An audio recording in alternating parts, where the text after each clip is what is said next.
Hello, everybody. Let's make sure you guys can hear us. Go ahead and let us know in the chat that you can hear us, and we will get started.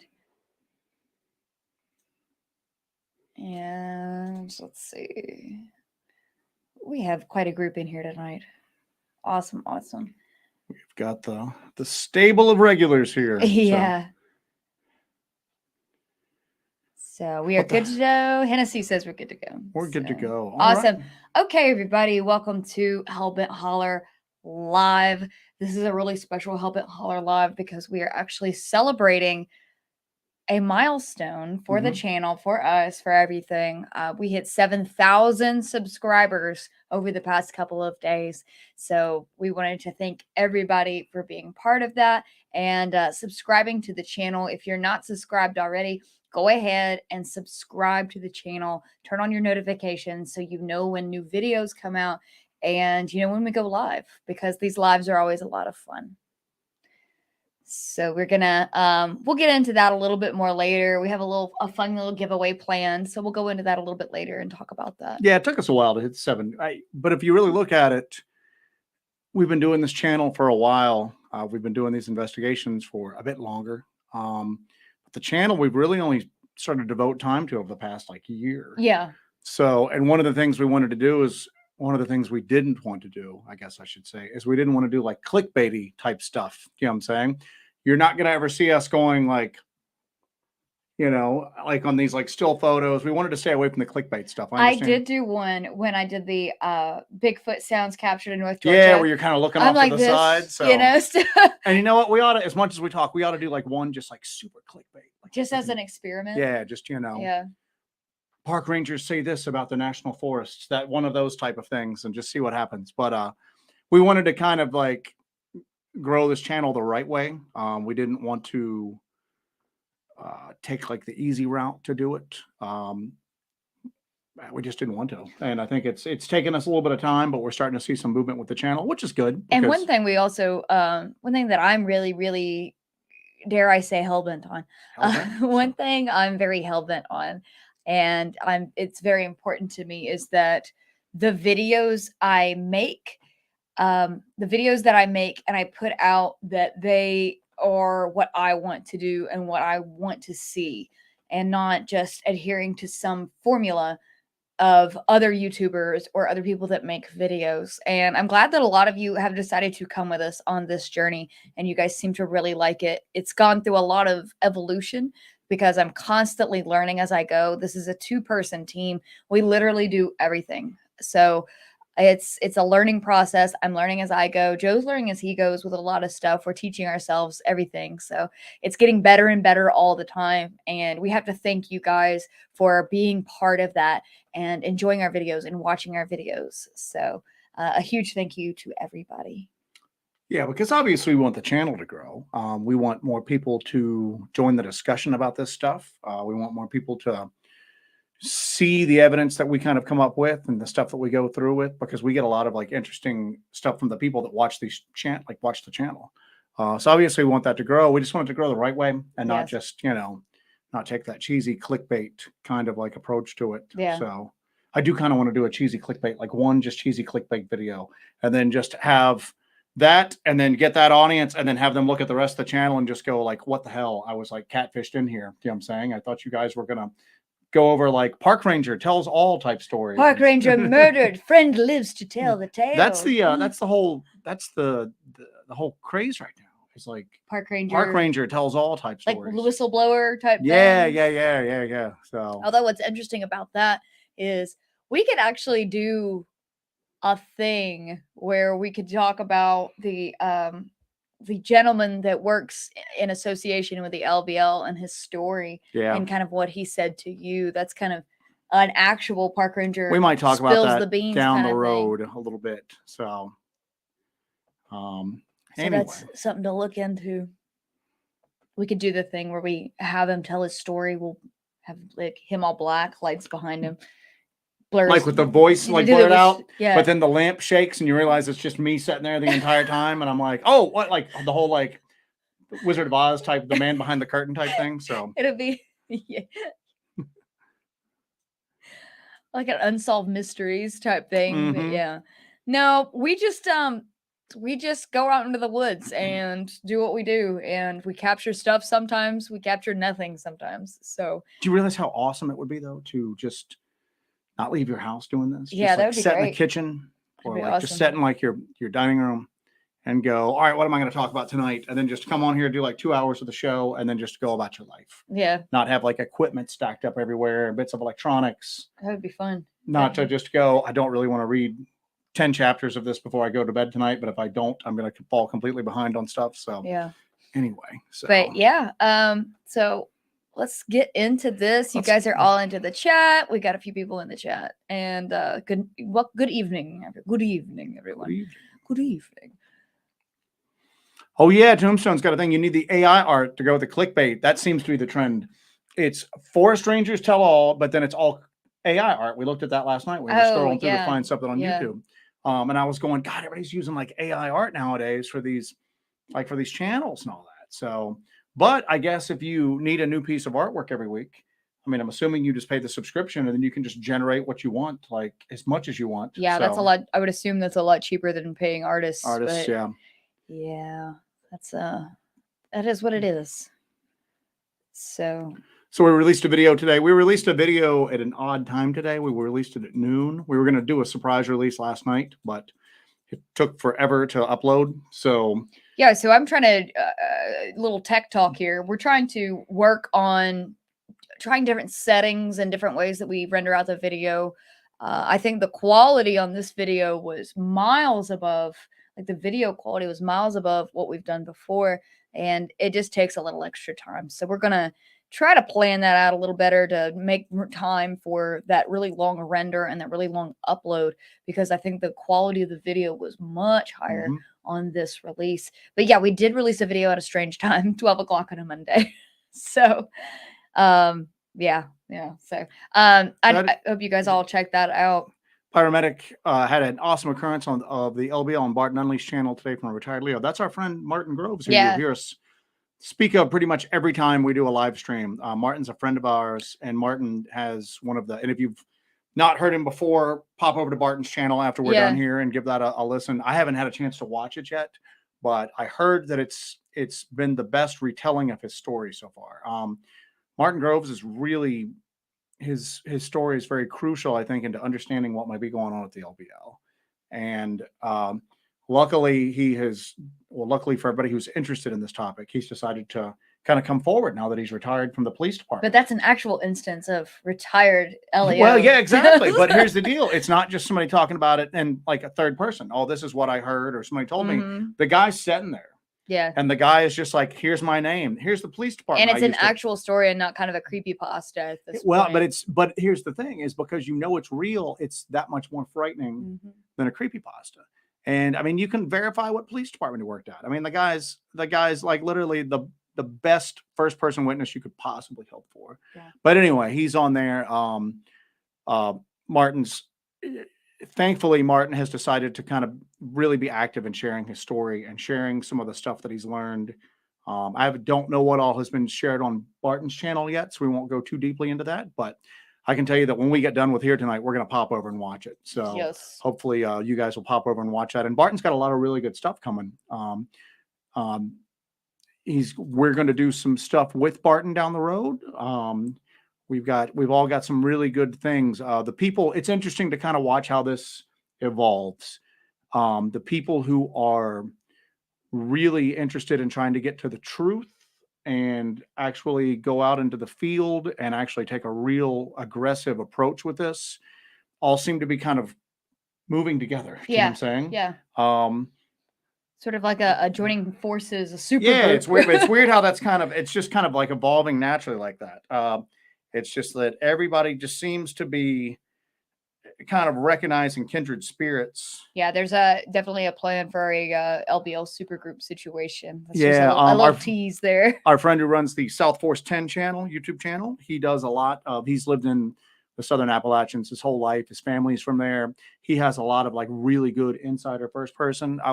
He's been kind enough to kind of reach out to us a few times over the past few weeks. Everybody's just kind of moving together. It seems like that. All the cool. stars are aligning. So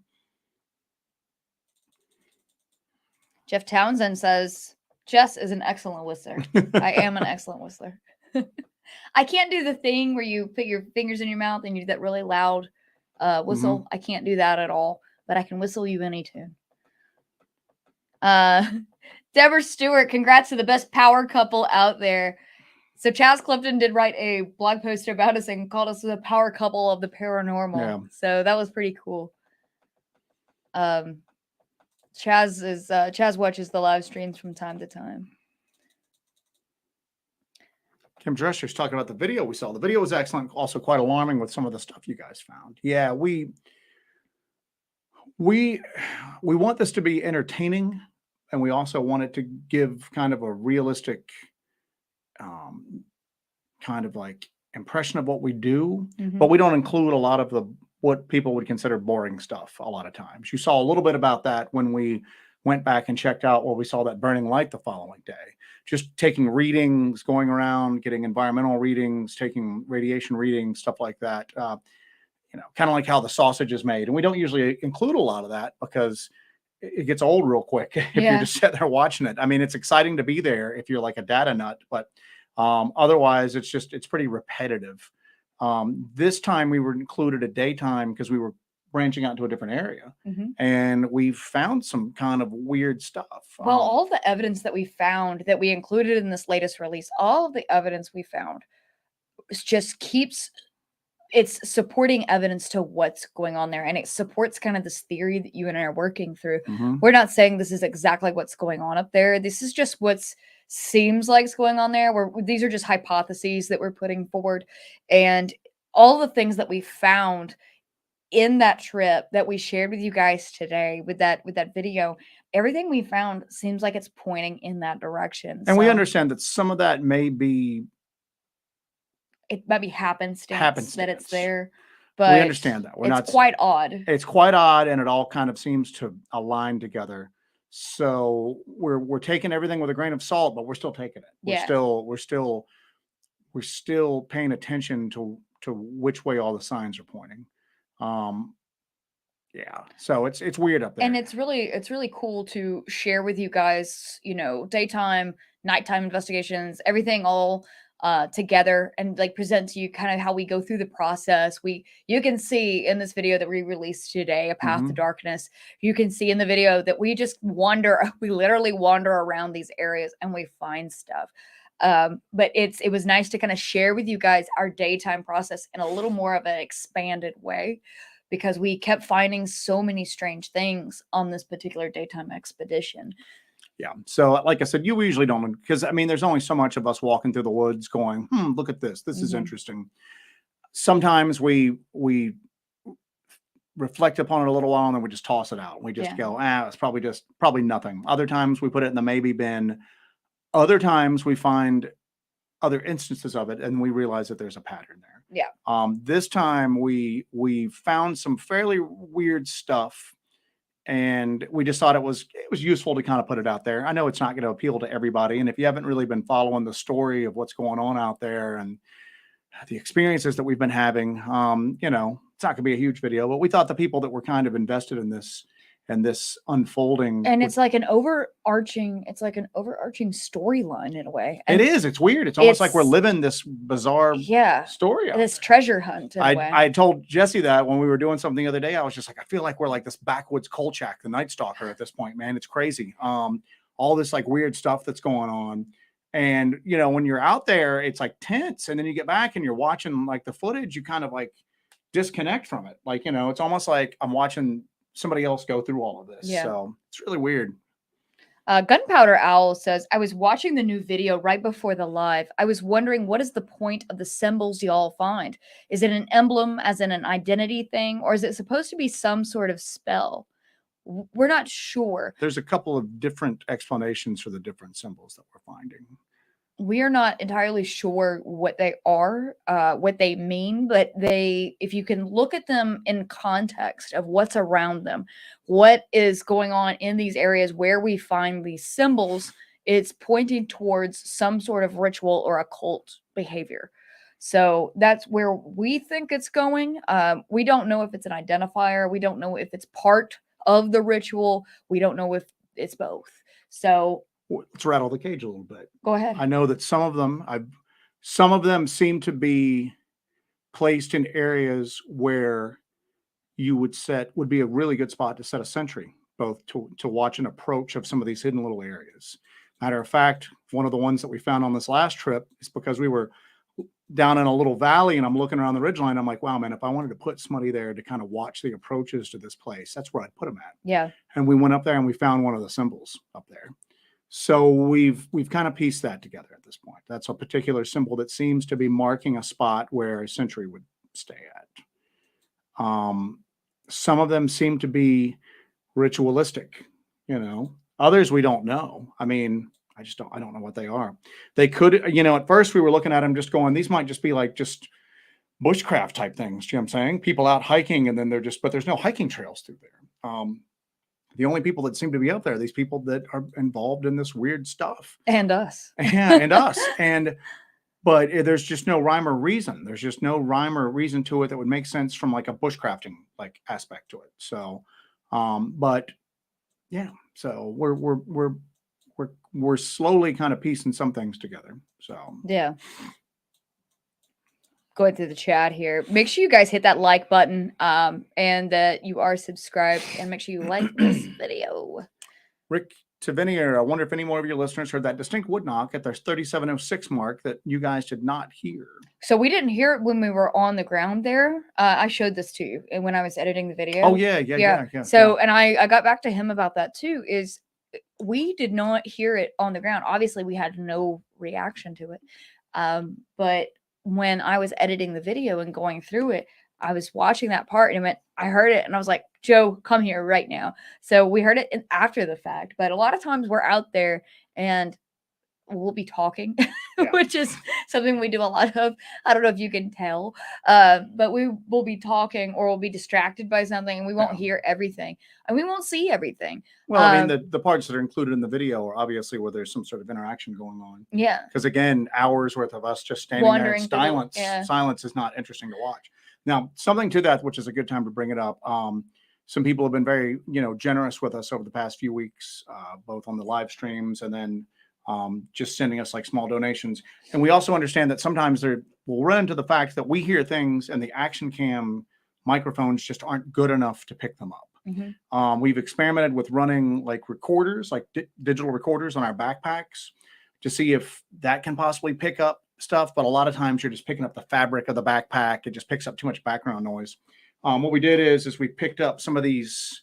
I don't know if you can see that they are media hubs that will clip onto the GoPros that we use. The media mods, yeah. Yeah, so we use the GoPro Hero 8 Black cameras. We both use those to film during the daytime. Yeah, the newer ones are too buggy still. Yeah. So we've stuck with, we actually picked up a couple of new 8s not too long ago just because of a lot of the newer ones have problems where they'll overheat and then you lose all the footage that you've taken on there. And we don't want to run that risk. Which would be an absolute nightmare. So we have those Hero 8 Blacks and the microphone is pretty good on it, but it seems like we've missed some stuff. Or if I'm walking ahead of Joe and I'm talking, all you hear is my mumble mouth there. So we got that media mod, which will actually be a more high-powered microphone that attaches onto the GoPro. Yeah. So we actually got that. So thank you guys for any donations. Yeah. Tossing us some cash.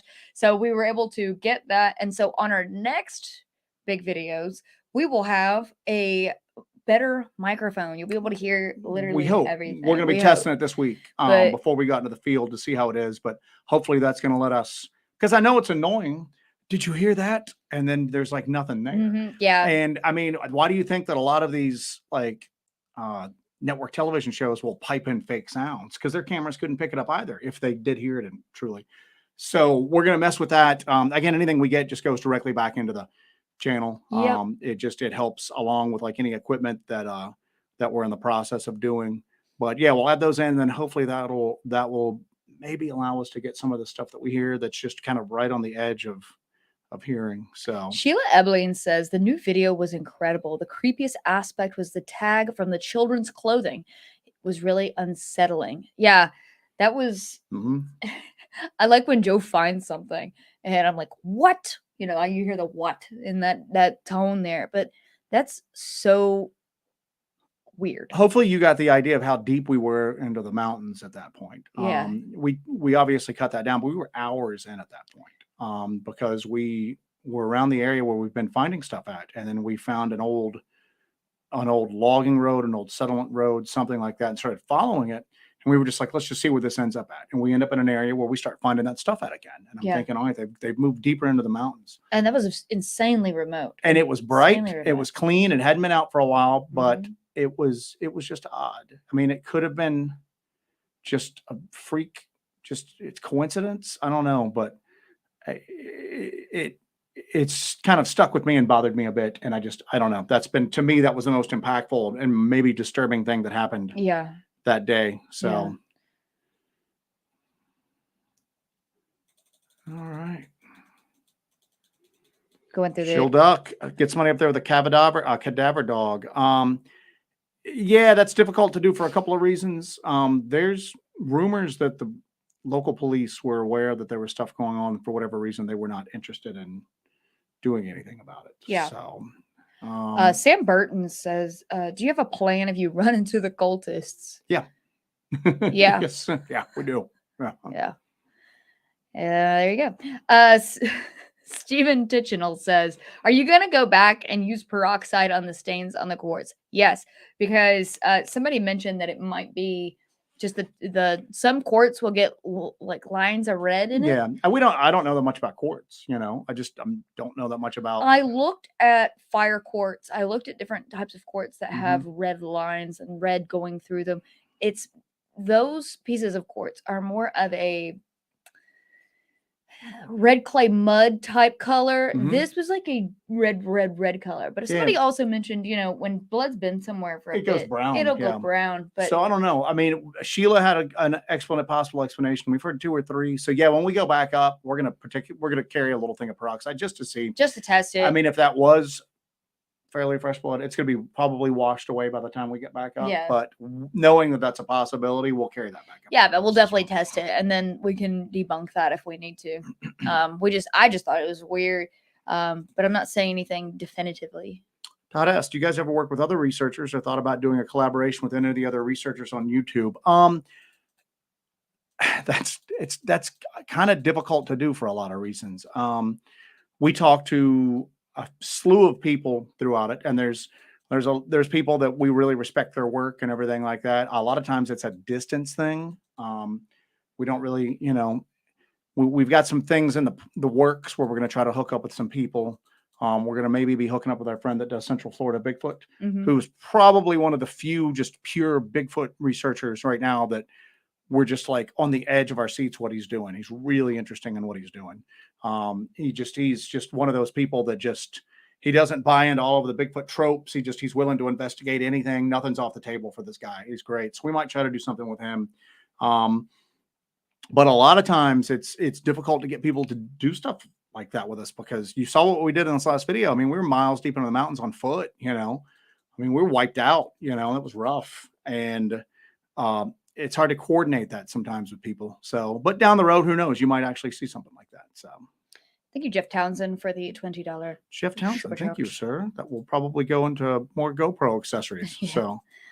So, we've been really enjoying shooting with that GoPro. I was very, very pleased with that. Our video we released today looks great.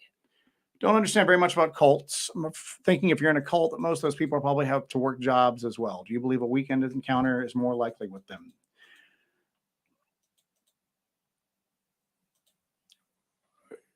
How do I answer that? I think that an encounter pretty much any time of the week is possible with them due to the nature of what they're involved with, and not the cult, but what other thing that they're involved with up there. They're all involved with something up there. And we're in that general area that involves their jobs, and the cult is something that's underlying on that. Yeah. And that allows them to be out there. We will go out on the weekends and we'll find out that they've been there during the week in between when we've come. So, so yeah, I think that a week, I think you could pretty much run into somebody up there any time of the week that you went up. So, Rick Tavernier says, what was the spookiest or strangest thing that you have ever heard on your recording that you didn't hear with the naked ear? Those sounds that we recorded on our drop mic were crazy. I know that's not what you're asking, not something we didn't hear when we weren't there. That was scary. We didn't hear those with our naked ear because we weren't present when they were recorded. But we have recorded. We've picked up like EVPs and nothing really, major, but we've marked them in the videos sometimes. But when we first got into this area, remember we picked up some voices. We got that one. Was it hexes and handprints? Where we picked up a voice as we were going through. We picked up a voice, and I thought it sounded like it was like cursing at us, but it was like it sounded like a man yelling, like screaming. And so I guess that's an EVP that we picked up, but it was in hexes and handprints when we first saw the symbol for the first time. Well, the voice that, or the audio phenomenon that nobody ever really talks about that really weirded me the most out is that when we got in the car that night, we heard that woman's voice. Yeah. And we thought, we like looked at each other because I'm thinking, because, you know, sometimes like pieces of electronics will have like a woman's voice on the menu, you know, power on or something. We don't have anything like that. Yeah. If it did, we would disable it because we don't want that going on in the woods. Yeah, we don't want to be in the middle of the woods. But we get in the car. You hear a woman go, power on. And I think that's the hunter becomes the hunted video. Yeah, I think so. And we're getting ready to leave, and we both just look at each other. What was that? Hear a woman's voice. And we've never found out an explanation for that. We've never come up with that. Video is probably our weirdest video. I don't know. It's hard to say what's weirdest, but like the hunter becomes the hunted. That's probably what a 35-minute video. Yeah, and it's just got crazy stuff in it. Just eyes. We see that white wolf thing. Then we get the lights up at our campsite. We got that disembodied voice. It was such a strange. That was such a strange outing. And that's happening. That happened up in that area too, but a few miles away. Yeah. I'm playing catch up on the chat. Kim Drusher, thank you for that 10. Hey, thank you, Kim Drusher. So, thank you kindly. Going through in the chat. Yeah, we're going through the chat as usual. This is a pretty good one. Not today. Saban read a new article today. The experts are beginning to think that the inner core reversed rotation might have a lot to do with the activity. Our inner core straight up iron nickel alloy. Yeah, that's gonna be interesting if that's the case, because you'll see other like tangible phenomenon start to occur because of that. If what that's going to have like for like magnetic north, for a magnetic field that surrounds the earth, that's going to be interesting. I'll have to look that out. So, all right. Pyromedic. This is grim. If all the bodies in the LBL stood up, there would be one serious overpopulation problem. Yeah, there's you know, you can ask Dewey Edwards. Dewey Edwards is the authority on this one, but there's like 200 cemeteries there. Oh yeah. Not to mention all the people over the years that have gone missing in the LBL. Erev, one thing I thought about during the last upload was these symbols. Can they only be seen at certain angles and approach? That triangle kind of stood out. That triangle stood out a bit, but there's a chance you could have walked by at the right angle and just kind of missed it, you know. So yeah, I mean, as far as like them being purposely set up to only be visible from a certain area, I guess that's possible. But that triangle was just so, and I think I got some of the other ones on there too, like those tree bends. Everything forms an X up there. We don't see that anywhere else. And the symbol we find keeps having these X's that are framed out. You know, there has to be some sort of significance there because we keep seeing this. We keep seeing this over and over and over again. Barton Nunley is in the house. Hello, hey, Barton Nunley. Yeah, like I said, when everybody gets off here tonight, before you go off to bed, pop over, because we're going to pop over and watch this video before we're done for the evening. So, Teresa Wilkins says, you might try going on a full moon or a new moon. Cults and Wiccans work with the moon phases. Just a thought. We're not aiming to run into the cults, but we do go out during new moons and full moons because we were seeing a pattern develop that we would go out there and we'd go into these areas. And it seems like on new moons, we would have a lot more activity than if we had a waxing gibbous or a waning gibbous. But it was seeming like new moons were really, new moons and full moons were really kicked up. So and the new moon more so than the full moon. For sure. Yeah. I don't know if it's something akin to the darkness. Yeah, but it was definitely, those are the more active times. Or if whatever this is prefers to operate in the darkness. Take Two Wheels goes, I still have no idea what the freak in the trees is in that Yeah, location. like I said, some people are saying it's like a leaf. Some people are saying that it's like a juvenile Sasquatch. Some people are coming up with, people are telling me that it's a monkey. It's all sorts of stuff. I mean, I'm still on the fence about it. I don't know. Yeah. I mean, I just don't know. I highly encourage anybody that wants to look at it closely. And if you come up with a possible explanation, please feel free to reach out with me. And I think I said last week, I don't know if you glitched out there. did I? Yeah. I know I said this last week because I showed you guys that video on the live stream last week, the slowed down version of whatever that was in the trees. I'm going to do a video where I kind of present that in a more concise way, an organized manner. I just haven't decided how I want to do that yet.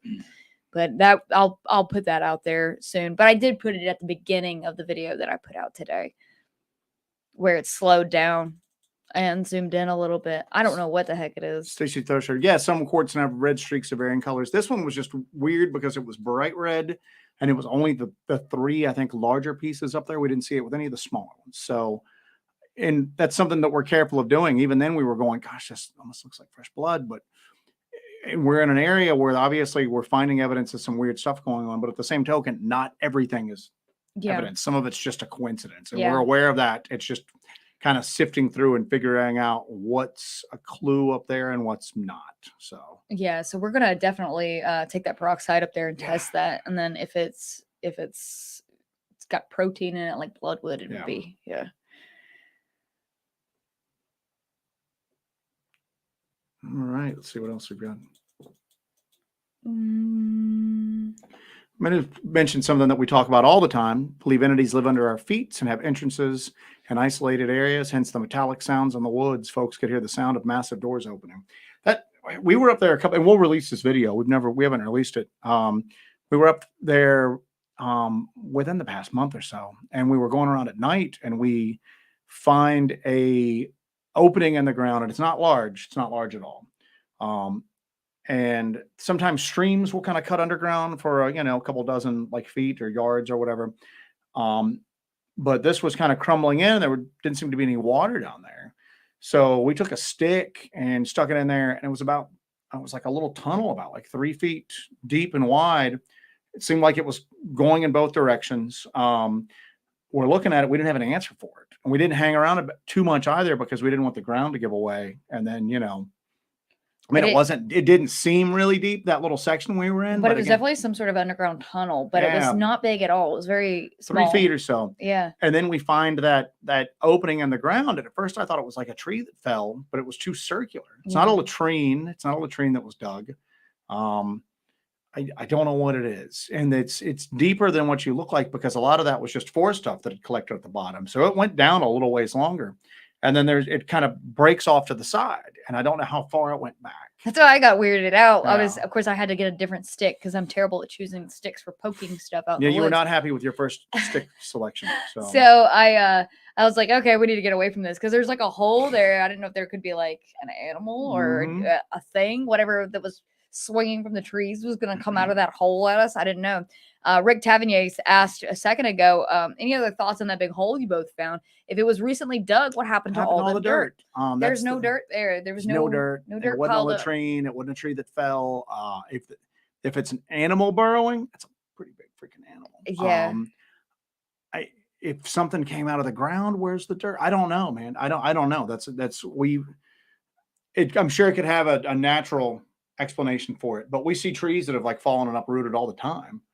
There's usually a tree there. Yeah, I mean, there's usually a tree there, and it's usually where the roots have ripped up, and it's not a pretty uniform circle like that. So, are we dealing with trimmers now? I don't know, man. I'm getting out. Not before I do my Bert Gumley. Is that his name? Bert Gummer. Bert Gummer. Bert Gummer.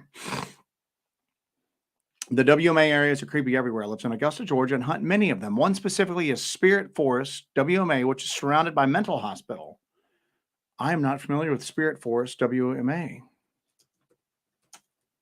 but I'm going to look it up real quick.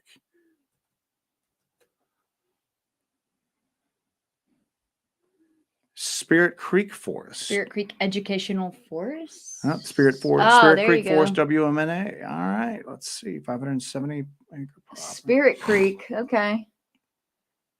That's probably the office right there. He's looking that up right now. We'll check that out. A little bit of a drive. Weird. Okay. That's pretty neat, though.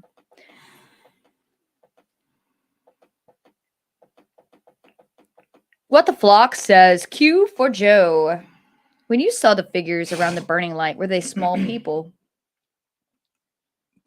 They did not appear to be short. They appeared to be, and this might have just been a trick of because the light was affecting them oddly. The light wasn't lighting up anything around it. And you can tell that on that video. It's just a ball of light. You don't see like it streaming through the trees. You don't see trees lit up around it, anything like that. It's just a self-contained ball of light there. And that one section where we kind of flashlight at it on camera, you get an idea of the distance of it. And you see it's amidst all the trees. And you see how my flashlight lights up everything around it through there. So you could only barely see them when they, let's say this is the ball of light, and let's say the camera is me, when they kind of walked between where I was watching and then the ball. Even then, they didn't really black it out, but you could see them, and there was the barest hint of reflection on like the part of their bodies facing towards the light. The impression that I got is that I don't think they were really small, like 3-4 feet, anything like that. He follows up with saying, I recently saw a video about little people doing rituals around a burning light. Okay. Okay. The idea that the impression that I got was that these were our video human-sized figures, but they were very willowy, it seemed like. And maybe that was just a trick of how the light was, interacting with them, but they seemed very, very thin and slender and willowy. If you notice me at the time, I'm going, I think those were people. I didn't go, oh, there's people around there. Look, let's go. I'm just looking at it going, I think those are people. I think they're not. There were figures. And then I start to call them figures as I think about it more, because I don't think they were people. I don't know. Talk about the thing in the tree. We're talking about somebody thought it was a leaf. Him says a 200-pound leaf with arms. Yeah, it's very weird. Leaf. You can ask. I've Cryptid Response is probably in the chat. Bart Nunley's probably in the chat. They looked at the slowed down version where you go frame by frame, and you could see what looks like arms at one point. You know what I'm saying? Arms and legs. I mean, it's really weird. And again, that could just be a trick of the pixelization of the camera, but that's some weird, pretty specific. That's a pixelization that really occurs in such a way that it I don't know. I'm still confused by it. So, but if anybody's got any ideas, I'm more than happy to listen to them. Deucer followed up. I knew he would answer this. There's 220 cemeteries in the LBO that we know of. And keep in mind, a lot of those cemeteries, when they were flooding those lakes in, a lot of those cemeteries were, quote unquote, supposed to be moved. A lot of them weren't moved. You know what I'm saying? Either because of just how large of a task it was, or just sheer laziness or whatever. But there's cemeteries underwater there in those lakes. So Brian Wigfull says, do you think it could possibly be Bigfoot? I see glyphs on the ground over here everywhere. I think the possibility is there, but there's obviously a human element to all of this, because Sasquatch doesn't have access to, but there's not really like all of the human debris and evidence left behind, Think of the array of tracks we have found up there, especially in that one muddy area. It's always been small footprints. Yes. That one had 6 toes. Okay. And now maybe, just maybe, its foot was stationary and it moved a toe and flexed it, and it was just a 5-foot print that gave the impression of 6 toes. With no way of knowing. That was kind of an outlier. That was something that was a little different than what we normally find. But we've only found small footprints up there, but we're finding prints up there. If it's Sasquatch, I don't think you can call it Sasquatch. I don't get the impression that it's Sasquatch that we're dealing with up there. I don't either. There might be something that is leaving sign that is commonly associated with Sasquatch by people. The tree twists we were seeing, not that big. I mean, I couldn't do it. I don't think a grown man could do it, but it's not a very overly large tree like you usually see associated with Sasquatch. Yeah. The tree structures, if you want to call them, are not that big. And I guess you could always say it's a juvenile, but we've not seen any evidence. Where's the adults? Adults. And then think back to that second email that we got, where the guy said that he didn't even know if Bigfoot existed, but even if it existed, it wasn't up there. Yeah. That dude's been pretty dead on.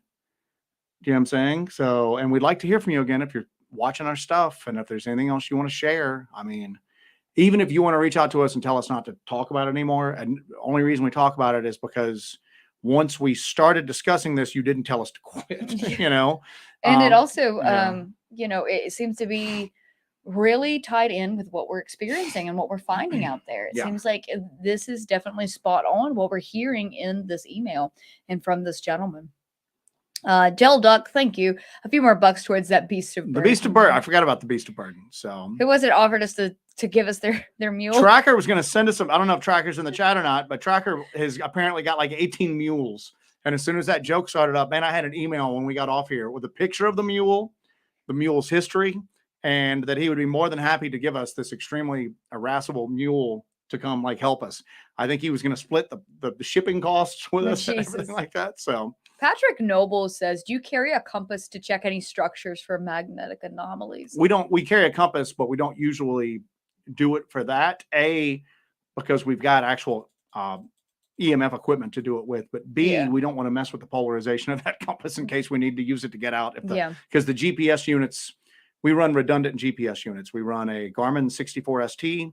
We have the Garmin InReach Mini that she has that functions as a GPS unit. And then we have our GPS watches. So far, since we've gotten all 4 of them, we haven't had all of them fail. But back when we had 2 fail on us. So, I'd be a little hesitant to do that with the compass. But we do carry a tri-field meter, so that would be the purpose of that. So we do carry that to check anything for any kind of anomalies. Manny, what's your favorite season to investigate? Fall into winter, definitely. Middle of summer, we don't do much just because it's so hot and humid through here. When we do go out, we spend the majority of our time trying to hydrate, filtering water. Yeah. You can't cover as much ground. It's just not. During the height of summer is when we actually started doing dark dive. Mm-hmm. So that's why we started doing dark dive. We were like, we're stuck. We've got to do something because we're chomping at the bit to do this. So Donald Volkel has a question. Is Dogman real? If you had asked me that 2 years ago, I would have said no. I have no way in hell. Ask us that right now. If you'd asked me that I would have looked at you and gone, really? An upright canine that defies. And the only thing that you could think of is that maybe a coyote or a wolf or a coy dog had maybe somehow developed the ability to walk upright for whatever reason, but they wouldn't be doing that. They'd be doing it all the time. People would see it, So I would have looked at you and said, no.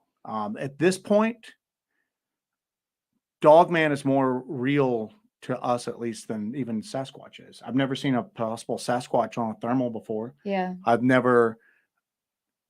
Whatever we saw with our own eyes at the LBL, that was not a Sasquatch. The people that we've talked to equally believable witnesses that have seen Sasquatch or Dogman, or in Martin Groves' case, both at the same time. But yeah, I feel pretty comfortable saying that, short of having a body laying here on this table to show you that it's real. If you want to know what it is, I don't know. I think that there's more than one thing that we look at, and because it shares common physical characteristics, we all lump it together under the Dogman umbrella. But yeah, I think it's real.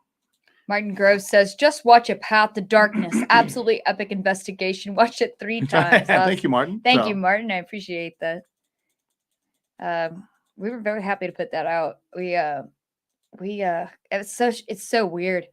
It's so weird. So weird. Sometimes I just don't even know what to say.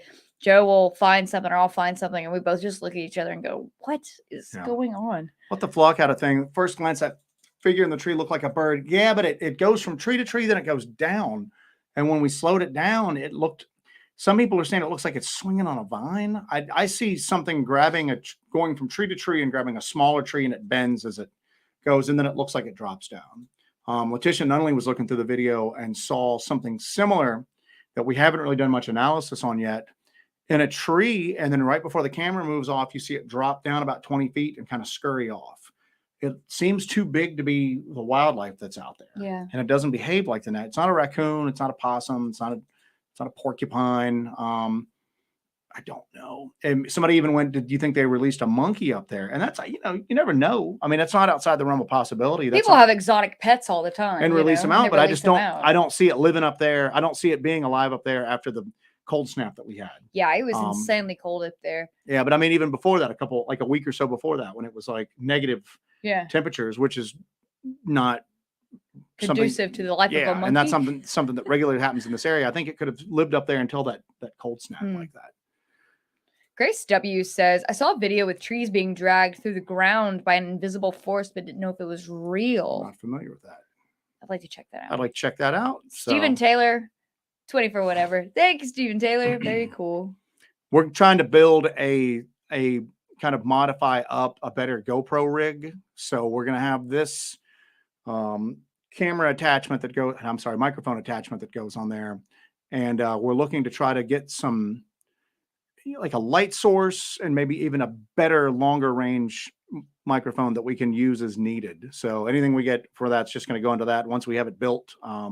Just like with that Cerberus that we built up, we haven't deployed that in the field yet because it looks good. It's going to be good to use. I've just got to iron some stuff out for it as far as the attachment points before we can actually use it out there. I might have to get a different couple logistic issues. Yeah, I might have to change out the couple of the pieces on it, but yeah, we're working on it. We're working on it. James Barker says, I demand a Tremors remake starring Joe and Jesse. Yes. Our door is open. What was that? I think it was like the next to last Tremors thing. Cause the latest ones are like super low budget, They have Jamie Kennedy in them. But the next to last one was like, maybe it's the next to last one. Maybe it was 3 ago. It's really freaking good. Was it really good? Okay. And then I tried to watch the one after that and it was just back to just being terrible again. So.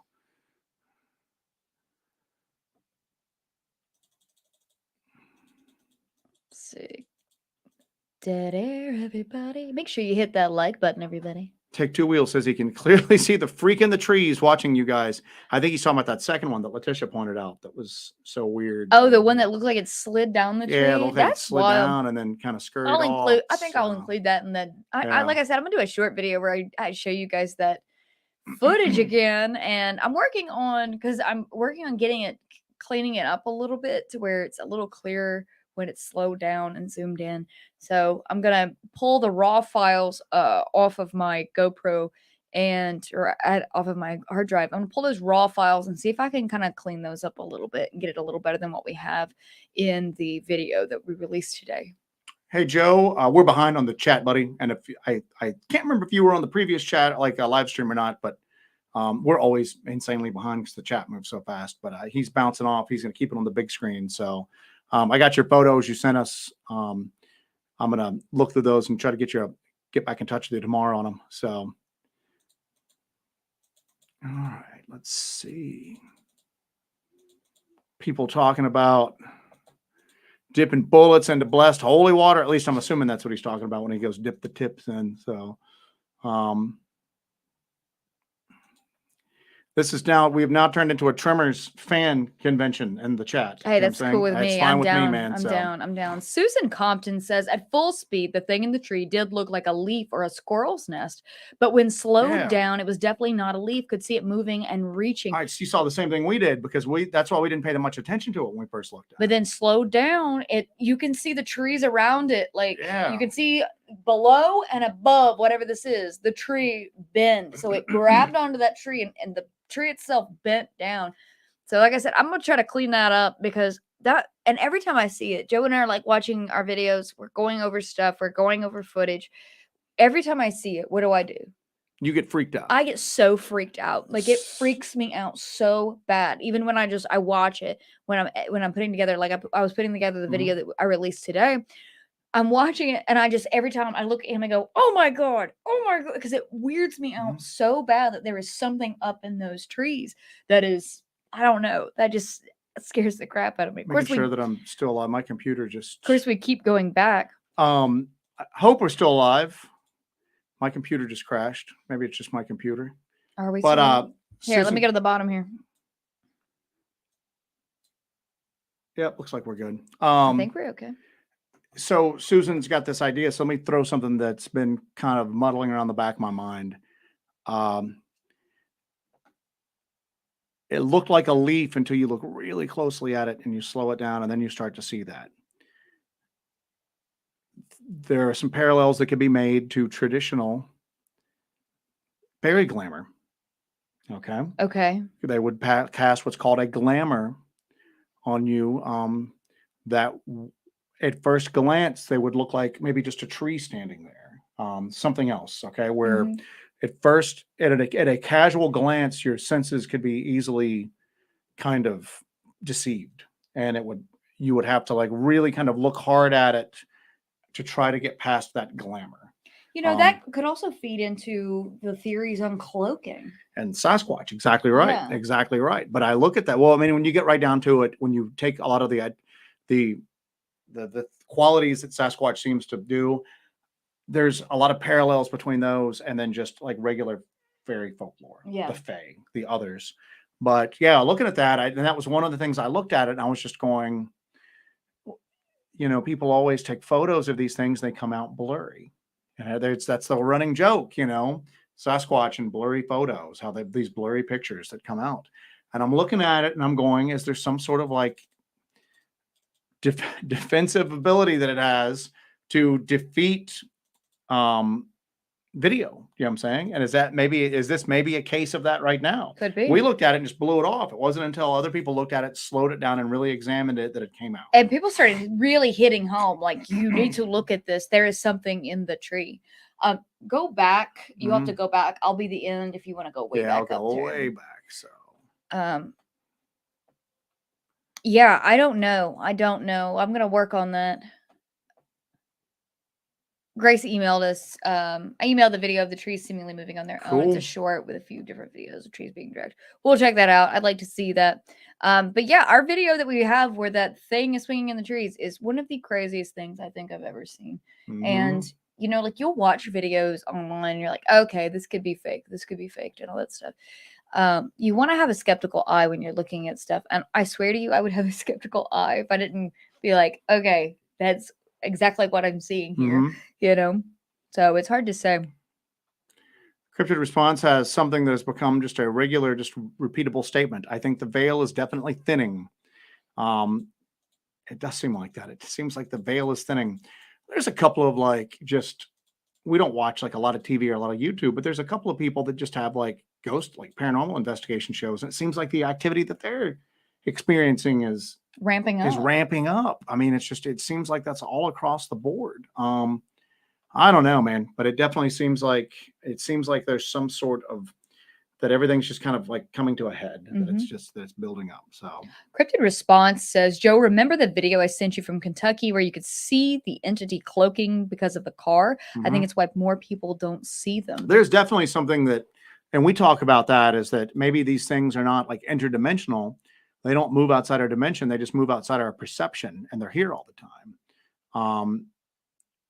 If you were underground or staying mostly to really deep, inaccessible areas, and that when you did go out, you had a way to kind of camouflage yourself, and it wasn't 100% foolproof.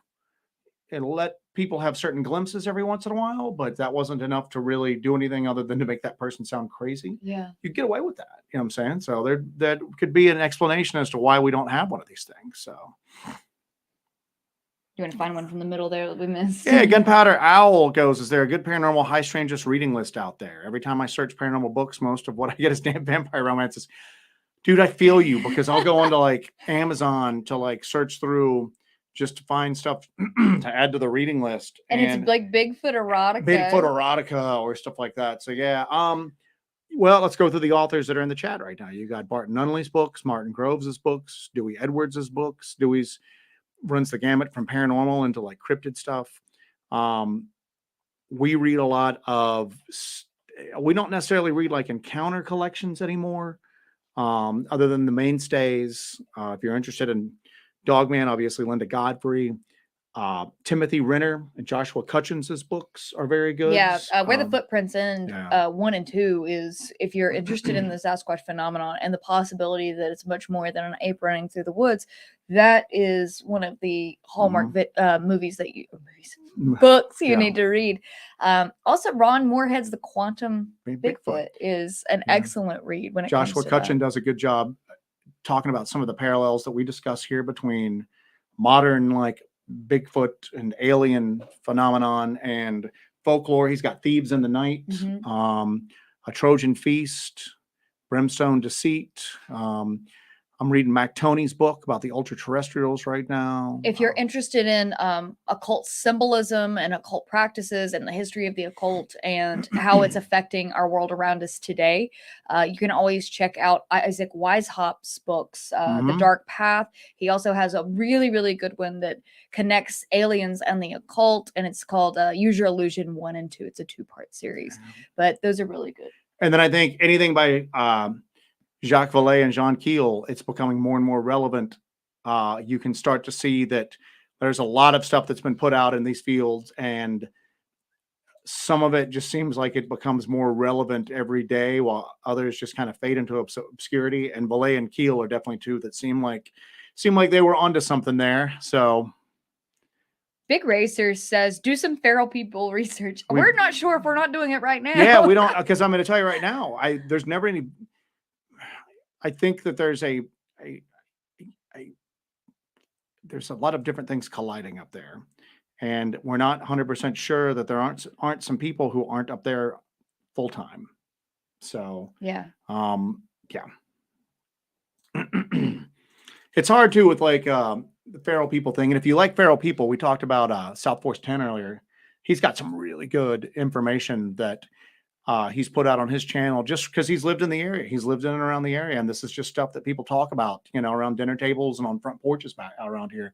But he's got some really good information about that. And a lot of these areas have stories. You don't go down into that holler because there's a family down there that's been down there for 8 or 9 generations, or maybe not that long, but and you go down there and you won't come out. So Susan Compton says, well, think about it. People see what they expect to see. If in the woods you expect to see a leaf or a stump, so when a big old booger squats down, he looks like a stump. There's also that phenomenon, that psychological phenomenon, that people will see something, it's right in front of them, but they don't see it at all. The brain just simply doesn't register it whatsoever because it's completely out of the realm of possibility. Just like you get people that are in this field and they just get like Bigfoot fever. And they get pareidolia where they're seeing Bigfoot and like leaves. Oh, literally everything is a Bigfoot. They're seeing it. I think that people get that in reverse sometimes. They're so adverse to the possibility of this stuff even existing that they can look at something and it's a Sasquatch and their brain just goes, well, that's impossible. That must just be an oddly shaped tree. And then they move on. Yeah. And then you talk to them and they go, I'm out in the woods all the time. I've never seen anything weird. No, you've seen stuff that's weird. You've just never acknowledged that it's weird. So you've explained it away with just very mundane explanations. So cryptid response, hit that like button, y'all. Jill Duck says, have you ever thought about using a chemiluminescent liquid to look for blood? They sell something for hunters to track wounded deer. It's called Blue Star Blood Reagent. That's something else we might want to look into doing. We do have a UV light. Yeah, we've got a UV light that we carry that, but we don't carry it all the time. That's what we run into, is that we'll have to we got a lot of stuff. So we got a lot of stuff that comes in handy, but we've only got 2 backpacks and we have to gauge what we're going to carry. A lot of that's taken up by just water, first aid, protection, some food, just the basic emergency survival stuff that we take out.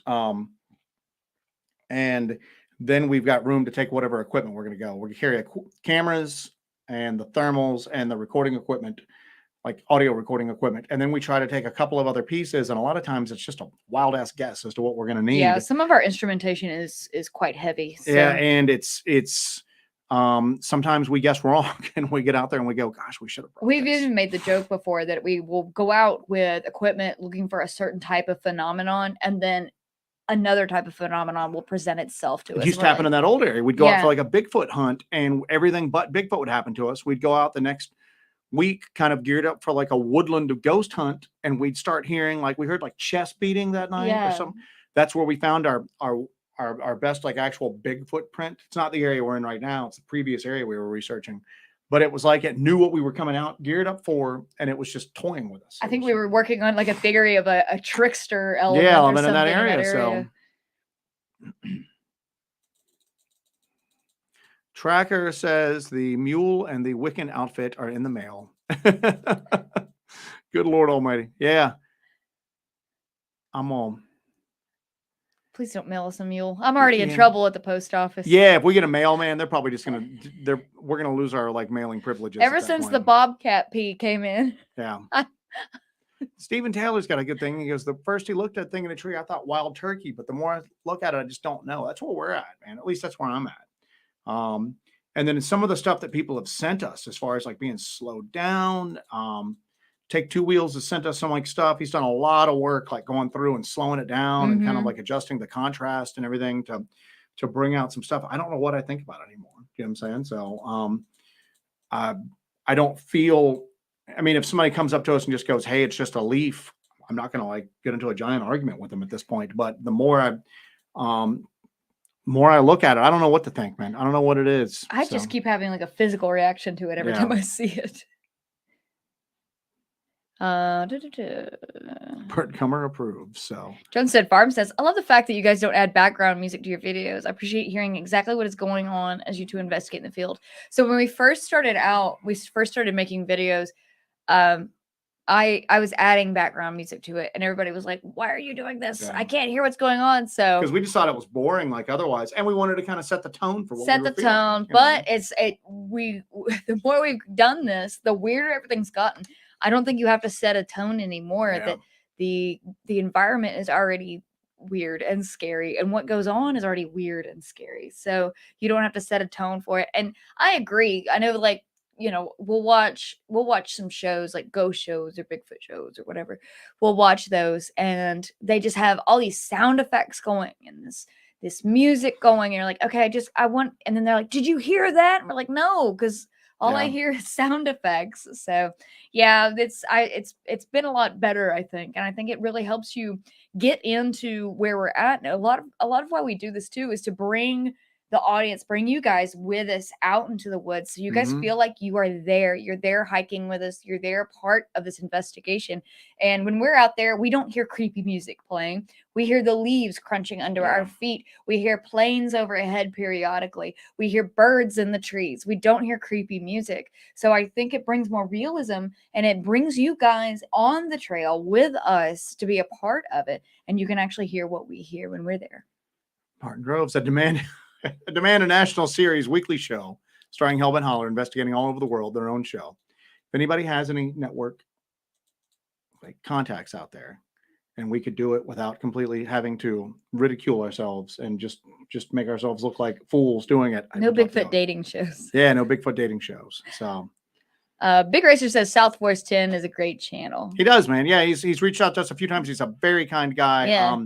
I've listened to some of his stuff, and he's dead on, man. You can just tell he hears a lot of the same stuff that we hear from people that, you know, like I said, both of our families are from little old mountain towns tucked away in the Appalachians, and there's similar stories for areas up there. So he's a real good source of knowledge for a lot of this stuff. If you're into any sort of like, you know, any of this stuff that takes place around the Southern Appalachians, he's got some dynamite information. So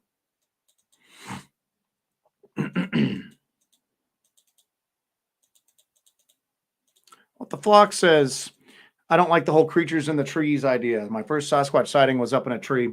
We spend a lot of time watching up in the trees, but we do that when we're stationary. It's other than a quick glance, it's difficult to do on the move, especially where we're moving through.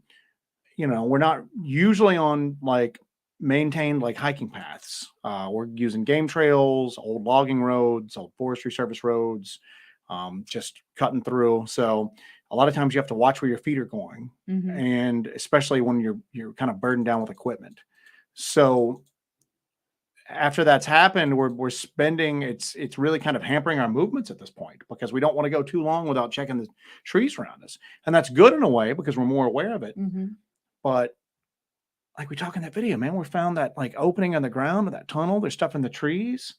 And I'm so short. It's hard for me to look up. You can see in the videos I look like Frankenstein when I'm looking up because I have my backpack on because I'm 5 feet 2 inches tall. I'm a very short person. I look like Frankenstein trying to look up in these trees, but I'm afraid of what's in the tree because of this thing. But also because my legs are so short, I have to look down constantly, or I will trip over a pebble. So it's just I don't know. It's a lot of plates spinning at once. Take two wheels. Next time you go up there, instead of trail cam, we have got that area under a certain level of surveillance at this point. And knowing that this is going out into the airwaves, like out into the public, we're not going to get too deep into what we're doing up there at this point. So, E-Rev, my thing is I love the tech and all, but if y'all see it and tell me I believe it. I didn't see y'all or anyone really gaining anything valuable for dishonesty. Yeah, I mean, we do the tech because it kind of levels the playing field for us. Like I wouldn't have seen that figure in the LBL that first night we were there if I didn't have a thermal. We just wouldn't have seen it. And some of the other stuff we've caught, we wouldn't have even experienced it ourselves, let alone share it with you guys, unless we had that tech. Yeah. Now, at the same token, there is something to be said going out there with nothing at all. However, we just end up with another good story to tell. And my problem, at least with the field, is that there's a lot of good stories to be heard out there. A lot of them are conflicting, and maybe that just means that the phenomenon expresses itself in different manners, expresses itself to me one way, expresses itself to Jess in another. Yeah. But at that point, it allows people to kind of pick and choose what has happened. With this, we just want to try to get and capture, because again, if we just see something and we don't have a record of it, we get back, it's just us talking to each other about it and talking to whoever wants to listen to us about it. And, the human memory can sometimes be a little bit of a faulty thing, for minor things like that. You have some things that are just seared into your memory that just you can remember them now as well as you could 20 years ago. But when we've got it on video or we've got it on audio, we can examine it and slow it down and listen to it and kind of pick it apart and dissect it. Because I think there's some value in that. There's people all over the world who are going out with none of this equipment and just having happenstance encounters and happenstance experiences who come back with stories. There's people going on picnics with their family and they see something crazy. Yeah. So there's enough of that out there, I think, to collect those anecdotal stories. What we need is we need people who are going out kind of hopefully equipped well enough to try to document some of it. So then we can do it, and then the people that we share it with, you all have done a great job in examining some of this stuff, and you see stuff that we don't see. So that's why we do that, and we understand it's a lot more difficult than just going out and kind of trying to have that experience for yourself. But I think it's valuable. I think we need to do it. I think we bring some value in some small way doing that. James Barker says, Joe rocking the Tad Ranger tonight. Yes, I am indeed, my boy. So, James Barker, I didn't know you were in the cult of Tad. The cult of Tad, yeah. Yeah. Actually, this Tad Ranger's got a little hot. I might have to pop out and change into it in a second. But that was funny because that's what we did for Christmas this year, is that we didn't even really sell. We were super busy with all of this stuff. We didn't even put up a Christmas tree, man. No, we didn't do anything. We ended up getting each other like Tad and 511 clothing to wear out, and just like a little bit of equipment. But yeah, that was our kind of getting geared up a little bit better. Patricia Gambino Harrington says, have you found any children's clothing or just a label from children's clothing? In this particular area, we've just found the label in this particular area. But however, we have found children's clothing with strange stains on it and like burn marks on it in another area, the area near Corpsewood Manor, where we think that there was a cult activity. Well, we know there's a cult activity going on because we found fire rings, empty pet carriers, burned and stained children's clothing, and it's right near sort of the satanic Mecca martyr site of North Georgia. So we know that's what was going on there, but that's the only place where we've actually found children's clothing. We found like princess dresses. Yeah, we found it a few times there. So, but the only place where we're at right now, we've just found the label so far. But we did find stuffing that looks like it came from a stuffed toy animal. Yeah. All right. If you guys have not already, make sure you hit that like button. Make sure you are subscribed to Hellbent Holler. Give us a like, y'all. Yeah, we really appreciate it. Dead End Yard Hunt. I'm usually very skeptical about most video being faked, but watching y'all's videos, I think it was a good catch in the trees. Yeah, it was something, and we're actually, I don't know, it's weird, and if you hear us talking, we both saw something we thought in that general area, but we didn't catch it on camera, and that's the only reason why when we were leaving, I just kind of went like that a few times because I'm going, I don't even know why I did it. We were just kind of like just scanning over in that direction as we walked away, just because we had both thought we had seen something. Yeah, I don't know. It's weird. And what's weird is that, like in our old videos, is there anything kind of lurking there that just nobody's seen before? Yeah, that's what I'm wondering too. I have all. I'm crazy. Like I said, I think I did that short live last week where I said I have all of the footage. I have all of our footage, like all of our raw footage. I have a stack of hard drives with all of our raw footage on it, and now I'm like, oh god, do we need to have to start going through some of that? I mean, we've got missed something? Terabytes of like footage back there. So Denny Kopic says, I like the fact that when you see something, you go after it. I tend to go after it, and Joe has to come and grab me. We didn't go towards that light, and we weren't going towards that light. I've gotten people messaging me all the time going, you should have gone towards that light. And no, we shouldn't have. And that's just all there is to it. There's a light if it was just a light like that, but the figures around it were what were concerning me. And as it kind of lifted off and got higher, I couldn't make out those figures anymore. Yeah. Are they still on the ground? Are they gone too? If they are on the ground, are they moving around us? We're in an unknown part of the forest. That if we have to take off in a different direction other than the one that we came, we're going to now be in an unfamiliar set of woods at night with an unknown number of something around us. It just wasn't the right call. You know what I'm saying? Yeah. So it wasn't the right call. As much as you wanted to kind of go towards it, and I understand that everybody wanted to see it up close. And now that we're a bit more familiar with that stretch of ground and it happens again, maybe the right call will be to go towards it, But at that moment, it was certainly not. It was not. Now, if you've seen us in the past a couple of times, I've taken her back to the car just to have her ready at the car and gone back in solo after stuff before. I know that ground. I feel comfortable that if something happens in there, I know that stretch of ground well enough that I'll be okay. But that area, it wasn't the right thing to do. So. Kaiju Ninja 1985 says, have you left an audio recorder in that area yet? I'm curious if y'all hear any chanting. Comment. Yeah, we have, but I'm not going to say where. So we've got that area under some surveillance that is a little different than what we've done in the past. So. You guys know we've always got something up our sleeve. Yeah, we also know that at least one of the people, those emails that we got, that guy watches our channel. Yeah. Maybe he's still watching our channel. Yeah. We don't know who else is watching our channel. So it's yeah. So we've got that area under. We're doing what we can to kind of surveil that area. So the Dooster is currently reading Quantum Bigfoot. Yeah, that's a really good. That's a lot of my big complaint with this stuff a lot of times is that people will take out of the ordinary or almost supernatural things that are associated with Sasquatch, and they try to find the closest natural equivalent to put to them. They're just reaching for something because they need to. They can't go. It's beyond our understanding of the natural world. They have to go. It's a normal animal, and here's another normal animal that it behaves or exhibits similar traits, even if that doesn't make sense, even if that goes against. They're just shoehorning this crazy phenomenon into a normal box. You're saying something that's now more scientifically impossible than just. It's scientifically impossible. Right. Bioluminescence, infrasound, all of this stuff.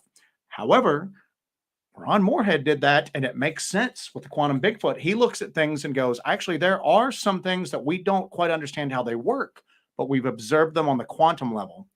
And one of the things, I can't remember the lady's name off the top of my head, she's really big into that kind of weird, mysterious kind of like strange reality that happens on a quantum level. And she's talking about things that seem to be just to go completely in face of how we know that the physical world operates. And somebody asks her, whoever is interviewing her goes, but that doesn't happen like on the, on a greater level. And she goes, no, only like a quantum level. It just could never happen like, on like a non-quantum level. And the guy's like, well, why not? And she goes, I guess you're right. I mean, I guess it could happen. It's just that we haven't observed it yet. And he goes, from what I'm seeing, people observe it all the time. You know what I'm saying?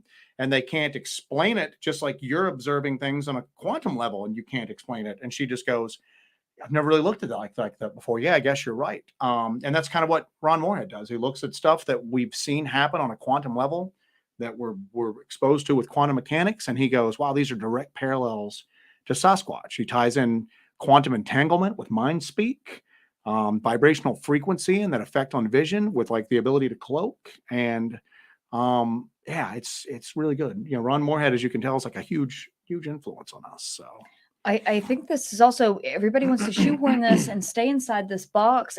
There's other examples of this going on in other disciplines. If you look at Egyptologists, and you and I have discussed this recently. Oh yeah. I'm obsessed with Egypt. I was watching listening to a thing about the Great Pyramid and the possibilities of why it was built, its possible uses, and there's a lot of fantastical ideas of how it was used. And Egyptologists will just throw that off to the wayside and say it's crazy, but it's absolutely not crazy. We don't know the level of their technology. And like you've said before, we don't know from what position they were coming from. So you're looking at it through a modern 21st century cultural lens. Lens. And so if you think about a lot of people who do Bigfoot research, Sasquatch research, they're looking through it through what they would consider what their idea of a scientific lens is. A lot of these people are not scientists themselves. They're not fully. Hey, neither are we. You know neither are we. No, but if I'm presented with new evidence or new information, I'm more than willing to change what I'm going to what my hypothesis is, because you're presented with new information, and it's okay to open up your mind and say, okay, this is new information. We've got to change the whole hypothesis. That's, the Max Planck quote that I bring up all the time, that science advances one funeral at a time, because these people who have a stranglehold on the subject go away, and then new people advance because they've dedicated their entire lives to whatever this is. They've dedicated their entire lives to this theory and this concept and everything like that, and where they're at with it, that if they're 87 years old and new information comes in that throws it on its head, they have to reject that and say, did I waste my life? Was my entire life a lie? Egyptology, archaeology, and to a certain extent anthropology are all pretty much, they behave more like zealotry than like science at this point. You see that with Egyptology, like we're talking about. Nothing is allowed to shake the status quo. Yeah. You know? And one of the skeptics we saw that was arguing the point, he goes, well, why is this? Well, this person is saying this that goes in face of common accepted knowledge. Well, why aren't the other 99 Egyptologists saying that? And I go, so truth is now a consensus topic. You know what I'm saying? If I can get a simple majority of people to agree that the sky is green, the sky is now green. And also, wouldn't the majority of these people just try to throw them out of the field altogether? It's the thing is that it becomes like you hear groupthink, whatever, but it's these tropes that you're not allowed to challenge. You're not even allowed to challenge them. Look at God, I hate Facebook, but look at Facebook this week when I made a comment about infrasound. That dude was threatening to just come meet me. And I'm going, why are you getting so upset that I'm positing a different opinion from you? That's how people, it's a very emotional response for something that I can't prove it. You can't prove it, but yet you would think that I've insulted somebody's mother just because I've said something that goes against the established like Bigfoot lore. Maybe his mother is a Bigfoot. Maybe so, but chew on that one. Chew on that one. So I don't even know what this comment is, but I want to highlight it. Papa Jupe will get you a man. I don't even know what that means. I missed part of that conversation. With what the flock Papa Jupe will get you a man. Yeah, with the flock, man. We missed all the jokes like last week. So Todd S asked, what other cryptids do you think are out in those mountains? That email that we got, the guy said he didn't think that Bigfoot was up there, but he said that there's small things and bigger mean things. We've heard something make those growls, something decent sized, picked up that microphone. We heard those clicks. Now those humming sounds, I don't think were biological. I don't know what they were. No, but they sound mechanical. And then we were catching those smaller things. So have we experienced the small things and then the bigger mean things? So I don't know, man. I don't know. And those are such arbitrary descriptions, small and what's big, bigger. I don't know. But I again, you can go back to this Pokemon cryptid thing. It's like, oh, it's this and that and that. These are things that possibly we have no description or idea of what they could look like, how they would behave, what they would do, what they're capable of. these are things that are beyond our imagination sometimes. Yep. Oh, Jill Duck is going to bed as well. Good night, Jill Duck.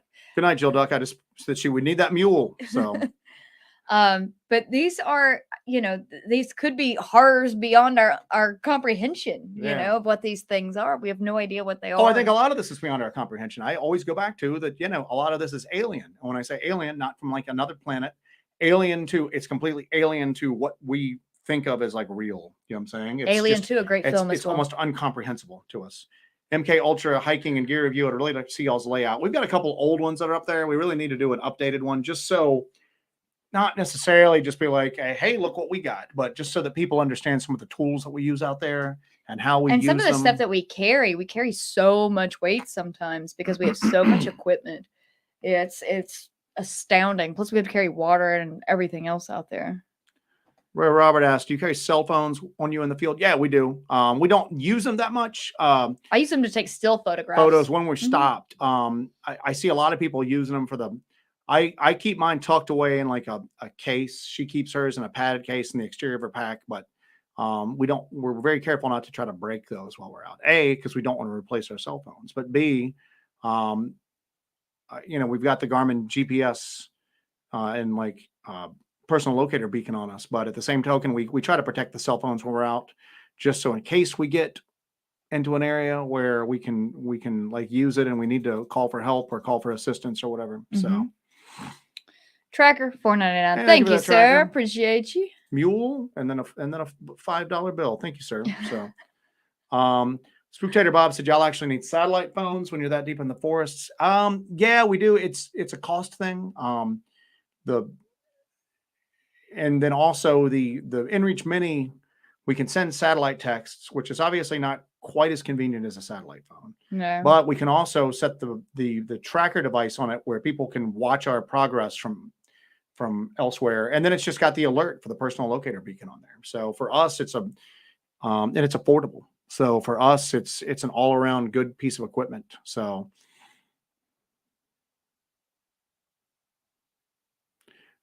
Dave Ollie says, hey, how are you, Dave? We haven't seen you for a while. I know we traded some messages about a week ago.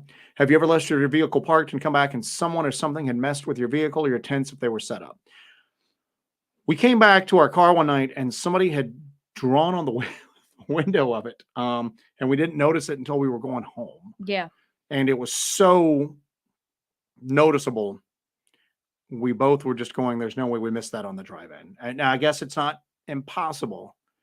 But yes. And then somebody messed with our tent that night we packed out. We found somebody had come in and made that weird glyph behind our tent and then put a handprint in it. Yeah. Somebody or something. The handprint looked weird, but now we monitor our stuff. we have some stuff in line to take care of that.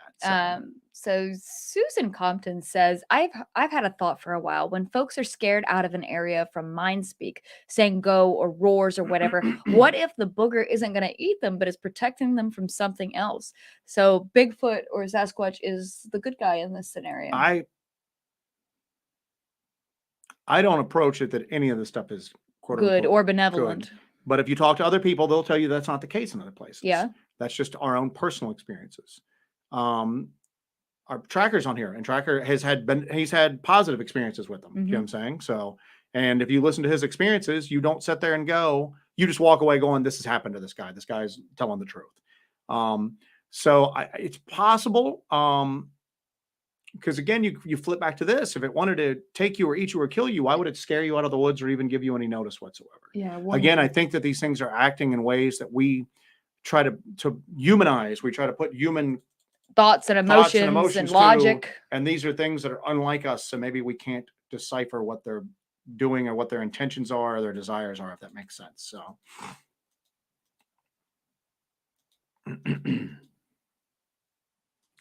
Benita Wilcox. No one has done a blade check for Jesse and Joe tonight. Blade check. Blade check. Joseph. What you got there, son? You're a monster. Oh, you went all out today. Got a Cold Steel 5.5-inch Espada. Very nice. Very nice, yes. I have a Emerson Horseman. So I'm carrying a Emerson Horseman here. Black on black on black. There you go. Got the wave there. Good little piece there. That's our last Emerson that we have in our collection. So yeah, we used to be really heavy into Emerson's and then the liner locks. I only carry I carry like cold steels because I like back locks. I like the triad lock because if we're out, I'm using it to like hack through stuff sometimes. We use them. So liner locks and even frame locks a lot of times don't really work for us. But like as far as like EDC knives like that, they work all right. But I'm so used to just frame locks now.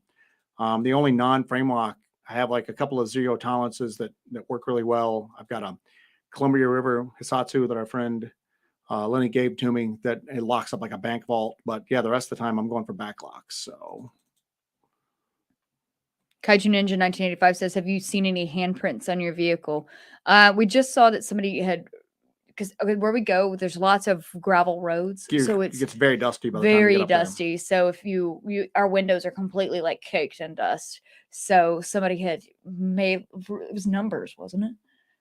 Yes, They it put was numbers, and then it numbers. looked like a couple of weird letters. And I'm just looking at it, going, "This looks like just some sort of like Yeah. hell equation." You know what I'm saying? Yeah. So, but no handprints that we've seen. We would definitely see handprints because the dust, when we're driving up there, the dust is like this thick on the back of the car. So we would definitely see a handprint. We've never experienced that. And then it's when we caught those when we caught those noises on the drop recorder that we left around that tree. And we got there and we were picking it up, and then something growled at us, and then we heard that weird clicking. When we got home and realized that something had picked that recorder up, you hear it get picked up, it gets up high, you hear like wind, and then something sets it down. I'm going, oh my God, because we'd handled that thing for like ever. You know what I'm saying? If there was any fingerprints, and we looked at it under UV, we couldn't tell anything. It's all smudged up. I'd slid it back into my pouch. You know what I'll tell you guys what we did. Actually, he showed me the audio. He showed me the audio and he was like, "Oh my God, you're not going to believe this." And then we got to that point where we hear it. And I said, "Does it sound like it's picking it up?" And then you hear the wind and then it drops it. Mm-hmm. And then you were like picking it up. We both went like this and like grabbed the recorder and we're like looking at it. Yeah, like, oh my it's too God. late, man. It was too late. I'd carried it out in like a pouch, and then we'd both handled it a bunch of times. And yeah, if there'd been anything on there, I don't know. We've never had that happen before. I wasn't prepared for something to pick it up. So Bronwyn Paulson says, "I've been going through your old videos again, looking for things let us know if you missed." see anything, man. So Bronwyn mentioned earlier that they're watching our videos and they're like, "Now I'm not even looking at you guys when you're doing your videos. I'm looking all around you." I'm Do it, man. I'm Yeah, like, "Get out of the way, Joe." If you see anything, let us know. Hennessy asked if there's any way to get the DVD American Werewolves besides from Amazon. I think you could get it directly from Small Town Monsters. I'm pretty sure you could. Yeah, if the you go to Small Town Monsters, I'm pretty sure that I'm sure Seth's selling them on his website. So Erev says, Formax Scout here now. Yeah, I've got an Italian Formax, and then I've got the Formax Scout in a couple of colors. And actually, they're bringing out, if you've ever seen Andrew Demko did a custom 5 Max. They announced at SHOT Show this year that Cold Steel is going to bring out a production 5 Max. Hopefully that's going to be in like premium materials. But if that's the case, I'm going to get one. So Gunpowder Owl says, "How do you think mechanical anomalous phenomena could fit into the diabolical hypothesis y'all were talking about a while back? Seems weird for the traditional understanding of demons." I'm going to take that. Because I don't think that any of the traditional understanding of demons is 100% correct.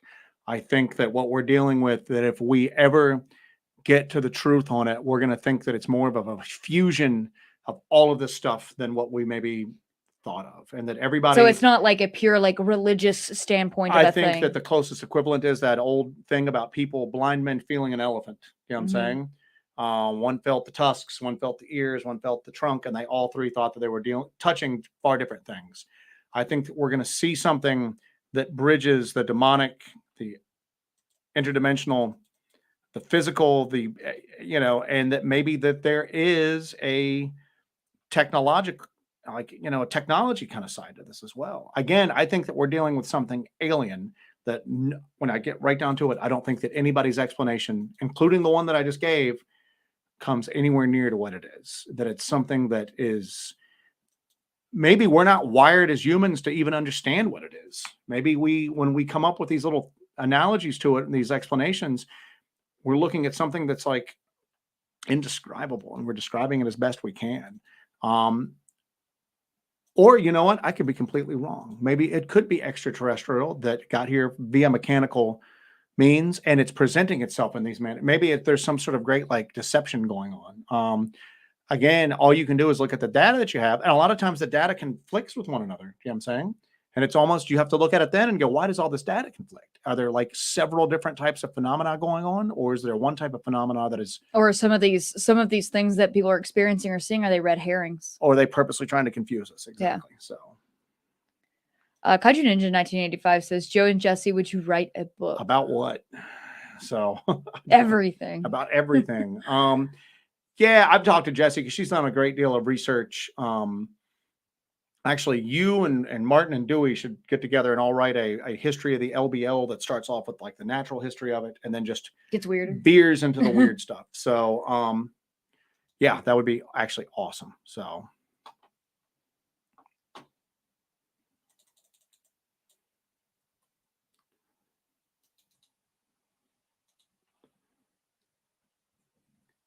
We're still here. We just don't want any dead air. Frozen. We're still here. What the Flock says, I feel like things are so beyond our understanding that even our wildest imaginations aren't even close to what's really going on. One of the UAP guys, I can't remember which one of the scientists that's been coming forward with the UAP stuff lately said that. He just goes, you know what, we might be dealing with something that we as humanity as a whole, we can't understand it. We don't possess the I don't know, what do you want to call it, the neural ability, you know, we don't possess the correct like neural makeup to like look at it, understand it, and then express what we're seeing. You know, I don't know. I'm like, one of the analogies that always comes back to my mind is that if like you playing with your cat with a laser, all right, and you move the laser around and the cat just follows it, you know what I'm saying? And you try to move it in a way that seems like it's mimicking a natural animal, right? You try to move it like a mouse would move, you know, to try to keep that chase up. And the cat sees you standing there and it sees you moving your hand and it sees this red laser, but the cat can't make that connection. You know what I'm saying? Yeah. The cat just can't make that connection. It sees that you're there and it sees this red dot that it can't seem to catch, and it cannot put can't like connect the dots that the two are connected. It's just beyond it. Maybe a lot of this activity is that red dot, and maybe we just can't make the connections for it. You know what I'm saying? I don't know. You know what I'm saying? There's something going on here, man. Grace said it was like trying to expect a plant to learn math. Exactly right. I mean, it might just be the fact just that beyond the comprehension level that we just is like biological like organisms that can think. We just can't think to that. Maybe the patterns right there in front of us. We can't connect the dots. We're just ants in an anthill, you know? So James Barker wants me to write a cookbook. That would be pretty good. That would be pretty good. I'm a great cook. Jenny Kobach says, I would like to go on an investigation with you guys. You guys seem like the real deal. You know what? I've heard that a couple times today, and I really appreciate that because we don't really, as you can see here, we second guess a lot of the stuff that we experienced. You know what I'm saying? We're not trying to sell a narrative to anybody, you know? We're not in touch with like the Bigfoot Star Council, and they're giving us messages that only we can hear. But if you are, give them our number. Exactly. But we try to convey the stuff that happens to us and the stuff that we learn, and do realize that we might tell you something one day, and then as other experiences happen to us, we'll change our mind. We might go, my opinion on it's evolved now at this point. We don't get married to theories or concepts. We just present it how we think it is. We present what we capture or we don't capture, and then we present it to you, our hypothesis on what it could be. But we're not going to go to bat for anything. We're not going to die on any kind of hill. Well, there's some hills we'll die on, but there are certain things not when it comes to the nature of the phenomenon or when it comes to what it is, because we just don't know. We don't have enough information right now to make a real assessment of what it is. Mm-hmm. We're just presenting the information that we get and following the red strings to where they take us. MK Ultra Hiking, thoughts on Montauk? I'm going to dip out for a second. Jesse, what do you think about the United States government experimenting on innocent citizens? that it's happening all the time. It's Time. been happening for a long time. It will continue to happen until something is done. Not that anything should be done. Everything's great, wonderful. No visits from the three-letter agencies.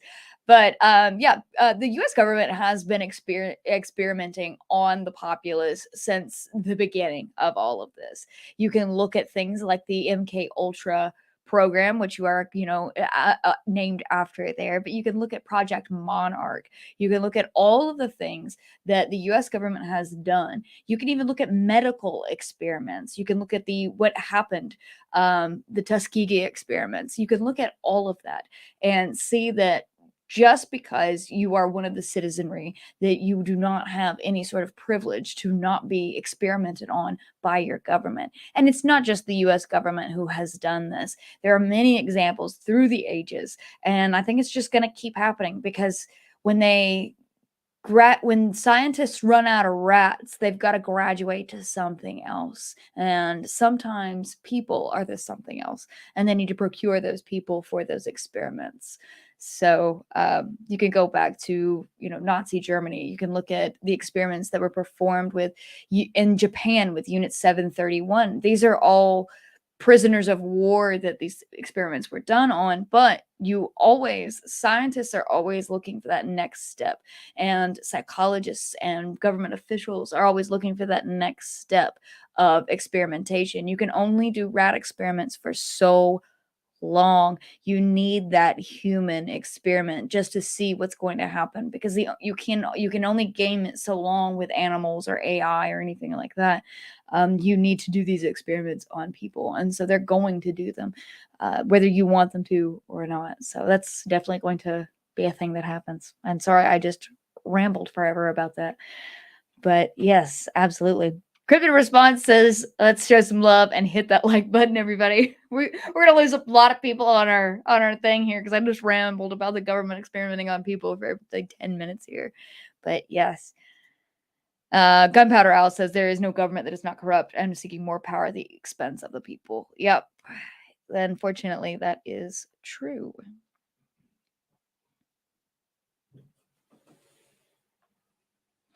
Blondes and Booze is in the house. Welcome, Blondes and Booze, for that odd ramble thing that I just went off on right there. I had to take that tat off, man. James Barker, as soon as he said it, I was just like, I'm a little warm. I went all the way to Japan and Unit 731, so that went well. Oh, that's not going to get us banned off YouTube at all. Great. All right. I'm going to run and I'm going to take my break now that you've taken yours. Yeah. So, yeah. We've been going for an hour and 30 minutes. So, I'm way behind in the chat, so you guys have to deal with it. Have you heard any cryptids around Hanging Rock State Park? I have got to be honest with you. I'm not even sure where Hanging Rock State Park is. Well, there's a rock hanging there. I'll tell you that. Yeah, there's apparently a rock hanging there. No, I'm not. I'm not familiar with it, but we get stuff from all over the country that people just kind of talk to us, and we get more and more as this channel grows. But we mostly focus on, unless it's a direct parallel to something that we're experiencing here. We mostly focus on the Southern Appalachians, just because somebody calls me up and they've got like some really crazy activity going on in like Texas. I'm not gonna be able to get down there this week to go check it out. It's just not within the realm of possibility right now. Now we might, we have been really lucky to kind of meet some really good researchers and investigators from all across the country that are legit out like looking at this stuff. So sometimes if something's going on, we might kind of direct them to somebody that we have personal knowledge of. But in that case, I don't know anything about Hanging Rock State Park. If you want to throw it out there, I would like to hear it. So a couple people dipping out. I'm sure that everybody's tired, man. Ghetto Yeti, God forbid you mentioned Robert Schoch or Graham Hancock. Yeah, Graham Hancock's getting some validation nowadays with like the Younger Dryas theory. More and more is coming out showing that it does look like there was a cataclysmic event back around 15,000 years ago.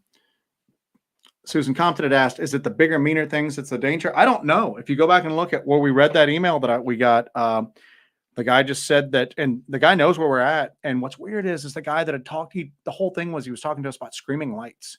and that there were people in the lights, there were figures in the lights. And we were like, that's very weird. and I'm thinking at the time language. we're gonna have like a great hunt, kind of like, you know, the wild hunt type thing where there's this light goes above our heads and it's screaming and all of that. Well, we saw that light on the ground, but we didn't hear any screaming. We didn't hear anything at all. But there were figures around that light. So to me, that's really weird, and that's just stuck with me. That the guy, if that was a coincidence, and the guy just like was making stuff up, and he just said that, and then later on we see that light. That's a weird coincidence. That's a big coincidence, don't you think? But then when he goes, there's no Sasquatch up there. There's small things and then bigger mean things. I don't know. Is he talking about like a dogman equivalent? Is he talking about? There's rumors of like fire breathing demons that the Cherokee used to talk about that lived in caves up there. And that's why they didn't go into that particular stretch of the mountains. I don't know. Maybe the small things are really small. And that's what we would consider a small thing that looked about 3 to 4 feet going from tree to tree. Maybe that's the bigger mean thing, you know? So I don't know. Again, like his descriptions were not very precise. So we're left to kind of just decipher it as best we can. So eventually it would just be that I'm the small thing and you're the big mean. Exactly. That's what's out there. Kaiju Ninja, did you see this already? Kaiju Ninja 1985 says, are you planning to go back to that area at night again? We've been back to that area at night since then. Yeah, we've got plans. We are definitely going back into that area and checking stuff out. So. Yeah, we're not really one to leave sleeping dogs lie. So let sleeping dogs lie. William Kennedy asked, was there any small animals, birds seen on today's posted video? We didn't see anything out there. Now keep in mind it was cold. But yeah, we did not see or hear any animals or birds or anything like that out there. So it was very quiet when we were out there that day. It was we heard really a plane cold, once or twice go over, and that was about it. So. Yeah. It was really cold. I think like up there on that hill, the wind chill was like 20 degrees. Mm-hmm. Yeah. Paul M. asks, are dogmen just werewolves 2.0? People can't believe someone can change, but they can believe in a whole new species. Thoughts? Because it's easy for people to think of like a new species, because new species are discovered like, I wouldn't say daily, but like all the time. Now, again, they're smaller animals generally, or like, sea life. But when you're thinking about like a change, though, you would have to have like, if you think about, you'd have to like a change in the physical structure of something. Or again, is it changing in your perception? So it's the same, but how you perceive it is different? It might be changing up again. And then again, there's so many parallels. It just, you go to the spider web, the fairy glamour, they used to present themselves in sometimes one way when their physical appearance were much different. You hear that with like UFO encounters where people will see alien grays, but then when they think about it the next day, they dreamed of owls or stuff like that. So I don't know. Or maybe it's this, maybe it is an actual physical transformation that's going on. Yeah. To me, there's a certain point in this where you've just got to go, it's all on the table, man. I don't know. You know what I'm saying? Somebody transferred into a wolf. All right. I mean, just because I can't come up with a logical explanation as to how that's possible, I can't come up with a logical explanation for a lot of this stuff. Mm-hmm. And I'm not going to pick and choose which illogical thing I can't explain, is out there. Yeah. If you look at like the parallels with like, everything like skinwalkers are like hot right now, but there's equivalents of shape changing stuff like all over the world, man. And like I said, some of it might be the body actually changes to a different form. How does it gain mass? How do you go from being something small to something big? I don't know, man. Again, how do you change bone structure if you have like something that has a snout? Yeah, I mean, but well, your bone structure changes. It just takes years to do. You know what I'm saying? But you're gaining mass. Mass isn't getting created out of nothing, or at least it's not supposed to. Well, you gain mass over years too, if you're going to use that argument. Well, that mass is coming from somewhere else. You know what I'm saying? You're consuming other mass, and that's tacking on. You're not. But hey, guess what? Maybe you're consuming mass at a very accelerated rate when you shape change. I don't know. I'm just saying that I'm 2 years ago, I would have said it's impossible. Now I'm just going, you're telling me that you saw something change shape in front of your eyes? I'll listen to you, so. I think right now is a good time for us to talk about our 7,000 subscriber. Yeah, just before we get too much later. So we hit 7,000 subscribers, and to a lot of people might go, oh, that's nothing. To us, it's something. It took us a while to get here. Yeah, it took us a while to get there. We are very proud of that. We finally hit 7,000 subscribers. Next stop 10,000. That would be awesome. That'd be great. So we need you guys to share our stuff and make sure you tell people about Hellbent Holler so that we can have other people enjoy it and check out our stuff. And join us in these chats on Mondays. That would be awesome. But as a little thank you for everything you guys have all done and all of the new subscribers that we got and all the new people you have watching, we're going to do a giveaway to celebrate 7,000 subscribers. So we're going to give away a bit of a prize pack. It's going to be a Hellbent Holler prize pack. It's going to include, we'll start with the little guys first. It's going to include a bunch of Hellbent Holler stickers that are the old and the new logo. Everybody always asks about these shirts, and we don't really sell them. That's the logo that Jonathan Dodd did up for us. Now we have a few sizes on this. So if you win, you're going to be limited to the sizes that we have on hand. Again, we don't sell these, so we don't have a huge inventory of them. And then a friend of ours had a few years ago made up like Hellbent Holler like pint glasses. Like a ton of them. With like our logo engraved on it. And we were just kind of like, oh, that's pretty cool. And then people have gone like, they've gone crazy for it. Crazy over them. So if you win this like little giveaway, could you set that back over there for me, sweetie? Sure. We'll get you some Hellbent Holler swag. People ask for it all the time, and again, we don't have it to sell, but we figured that'd be kind of just a cool little thing to do. Nothing major. So how do you enter the giveaway? That is what everybody wants to know. How do we enter the giveaway? Joseph is going to tell you how that's going to work. When this video is over and done, come back, comment underneath it. I don't care what you comment. Nothing dirty. So I guess I do care what you comment. You do care. Keep it clean. Make any sort of random comment at the bottom.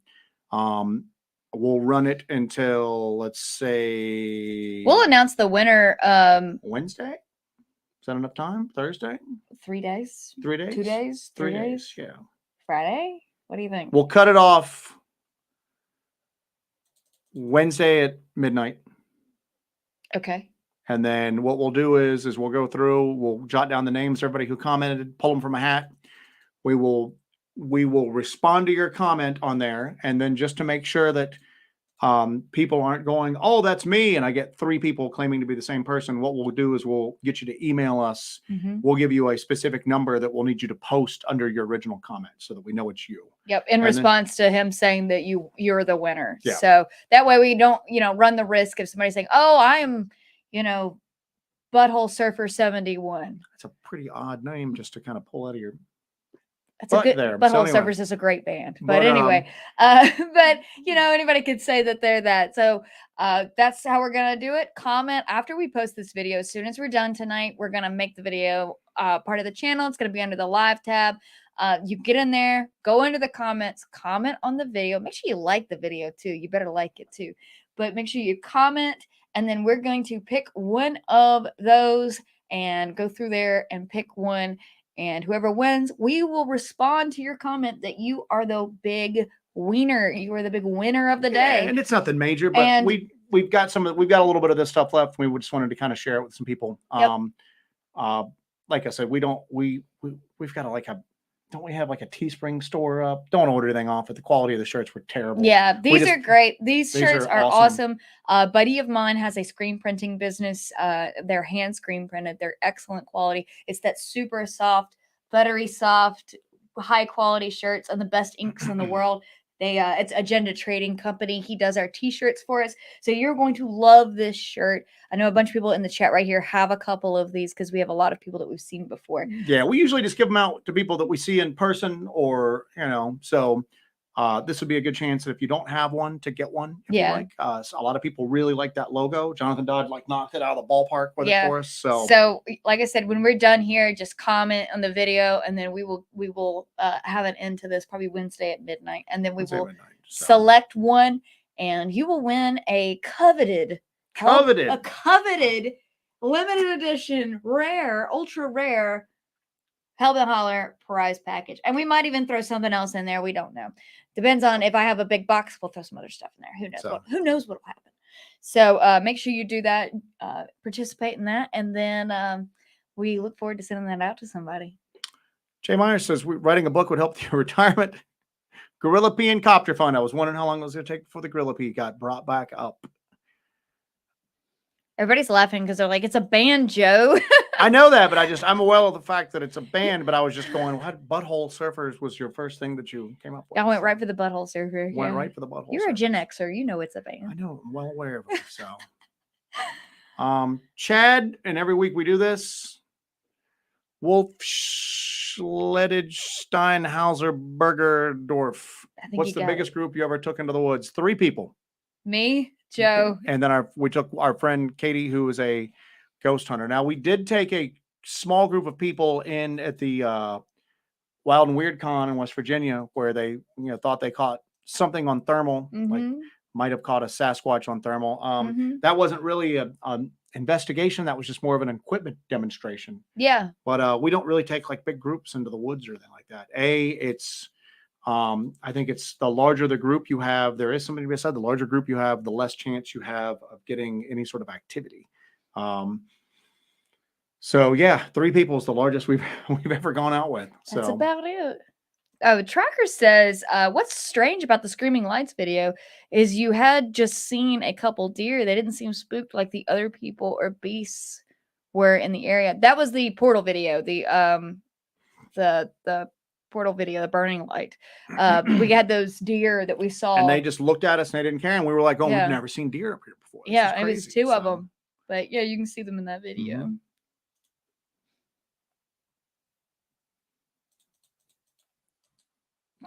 Kaiju Ninja. What about dog women? We are not getting into dog women nipples conversation today. Grace W. My friend got gang stalked, and he really was. It was not in his head. He's really tech savvy and turned the tables and tracked it back to a researcher at Johns Hopkins. Are you friends with that guy? Because I'm well aware of that story. I'm not going to say his name right now, but he actually went to court and made them get on the stand and under oath had to admit what they were doing. That's a huge case. And if you're friends with that guy, that's crazy. I've brought that up before because everybody thought that guy was insane. And they were using tech that they were developing for the military. And some of the people that were developing it were basically taking it out. They said for trial runs, field experiments. Yeah, these are trial runs. And then they were basically gang stalking this guy because they didn't agree with his political opinions. So yeah, it's ethics. Crazy. What ethics? Yeah, so it's that's wild, man. So if you know that dude, that's crazy. I've mentioned that exact story on the show before. So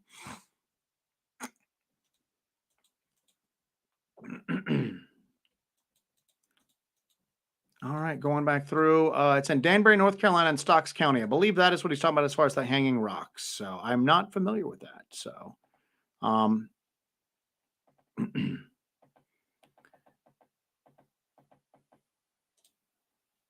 gonna fix this so they can enter into our thing here. You want to grab one? So you just do that. Okay, I'll do this. So. Going through. A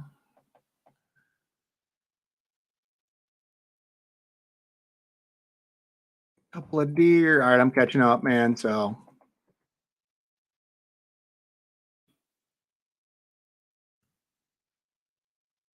This is our next investigation video coming out. We are in a bit of a time struggle right now because we both work full time, obviously. Trying to balance getting videos out and doing the field investigations. And quite honestly, getting the videos out has started to take up a greater amount of time than we originally anticipated. So you might see, we released one today, you might see a couple of weeks before we get another actual field investigation out. It depends on what happens in the field. We could go back out in like 2 days and never have another thing happen to us weird again. You know what I'm saying? Our field investigation videos we're kind of at the mercy of whatever's out there to have stuff to share with you all.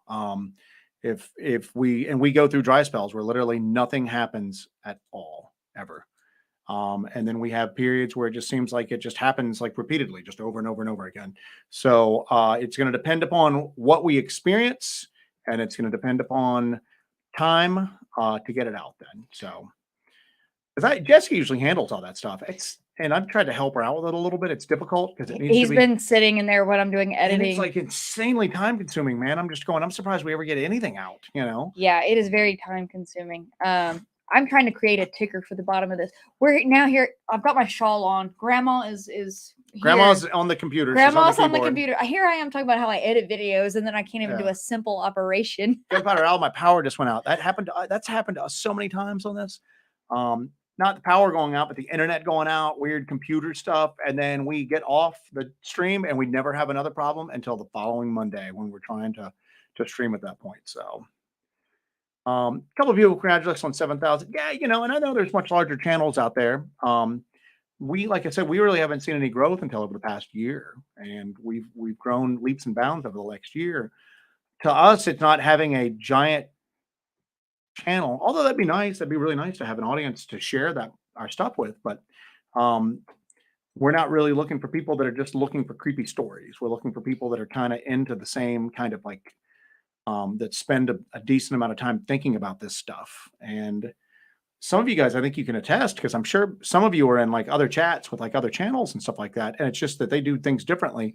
There's a lot of, that's pretty impressive. Damn, look at that. See? Way to go. Memo still got it. Memo still got it. There's a certain bit of like discourse that takes place here that's really thoughtful and insightful. You know what I'm saying? So anyway, so Kaiju Ninja says Joe will give away Gorilla Piss.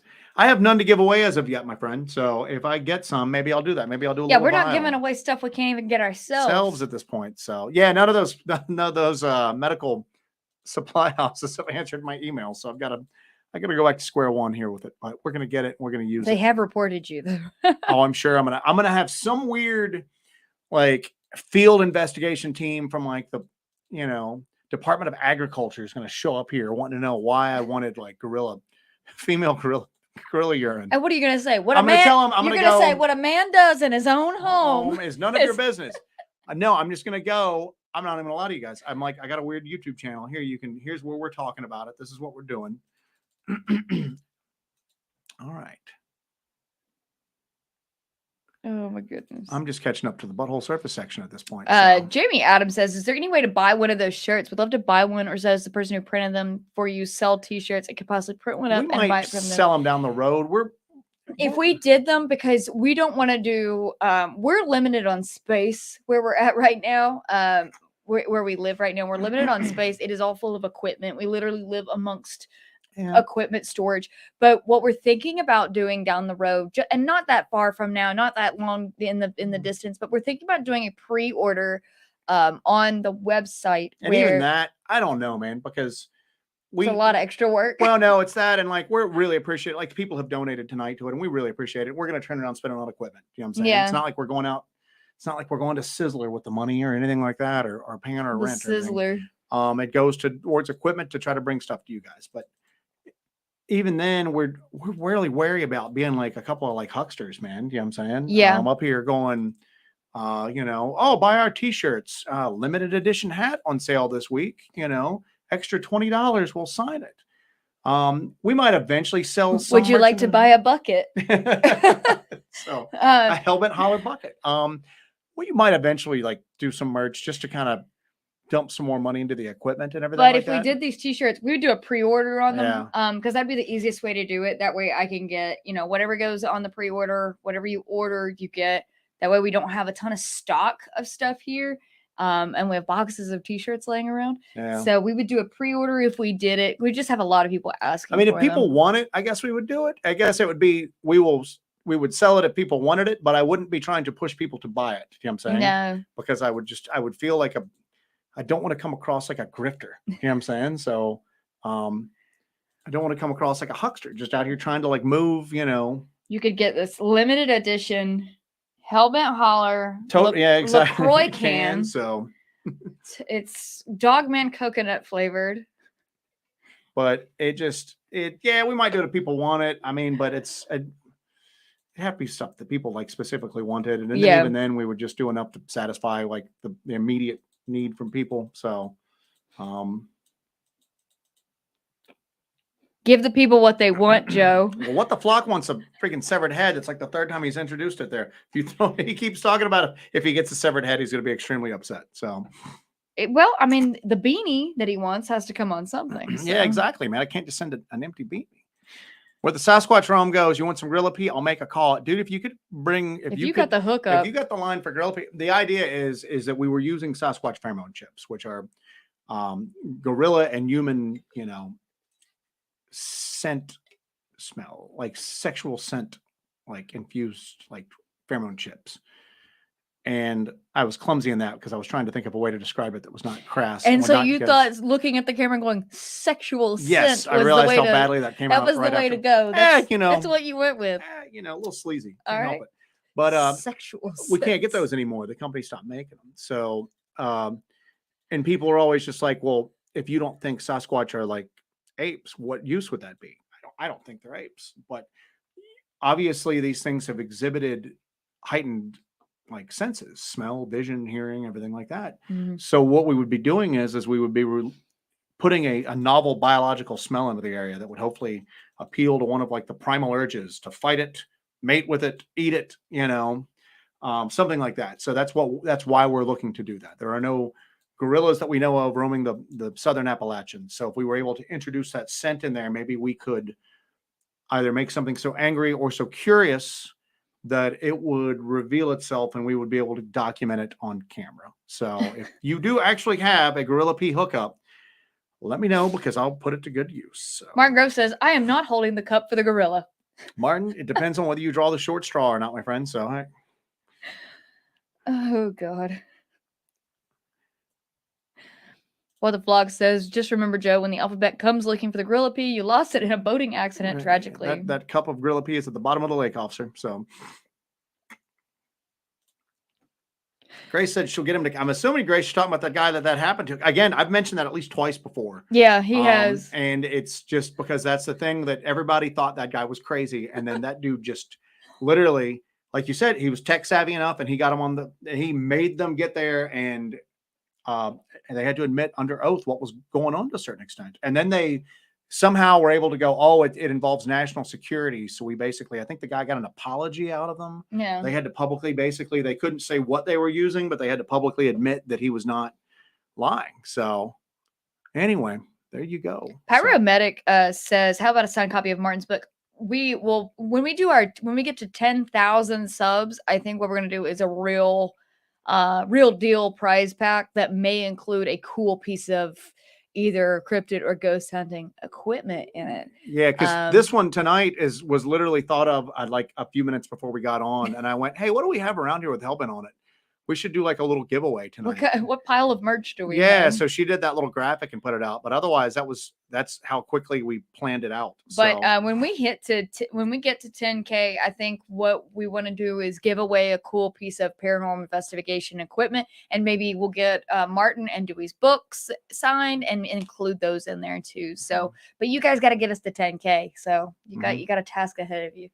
Jay Myers, do you keep a log on your sightings, weather conditions, time, date, just to see if there's a connection? Yes, we check. We don't include a lot of that, like we mentioned earlier, just because it's kind of boring to watch us do it repeatedly over and over and over again. We included a little bit of that when we went back up to investigate that light. We have a Kestrel environmental data logging device that will give us like barometric pressure, humidity, temperature, everything like that we'll log in. We'll log in readings as far as like baseline radiation, what sort of RF activity we're getting in that particular area, a whole slew of stuff that we'll do through there. And then we look for patterns for it. Again, we don't really include a lot of that because a lot of that's dry, and we show you once that we're doing it. I think people would kind of lose attention after seeing that repeatedly. So Sean Blevins, what's up, buddy? I had asked, are you familiar with Portlock, Alaska? We are very familiar with Portlock, Alaska. We do not have any plans to do an investigation out there. Now, Alex was just out there. Alex Petticoff, wasn't he in the Portlock area? Yeah, that's what they did. And I haven't seen that video or heard of anything that he found. I know that there's a lot of debate over some of those stories, whether they were true or not. And yeah, but I would definitely like to get up there and check it out. You know what I'm saying? So I would definitely like to get up there and check it out. I'd like to go to Alaska in general. It's just such a beautiful place, and it's so wild, and there's just a lot up there. It's definitely going to be a change from where we investigate right now. James Barker says that Joe saying sexual sense is my new ringtone. So James Barker's probably not joking either. He's probably going to get off this tonight pull that audio. I need like a remix of the cicada sound and sexual sense. You know? Yeah, exactly. So.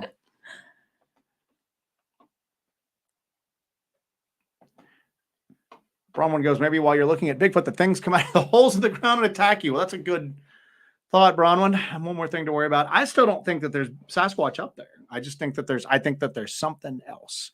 And I think if you look at the equivalents that the Cherokee used to talk about up there, they talked about the little people were up there.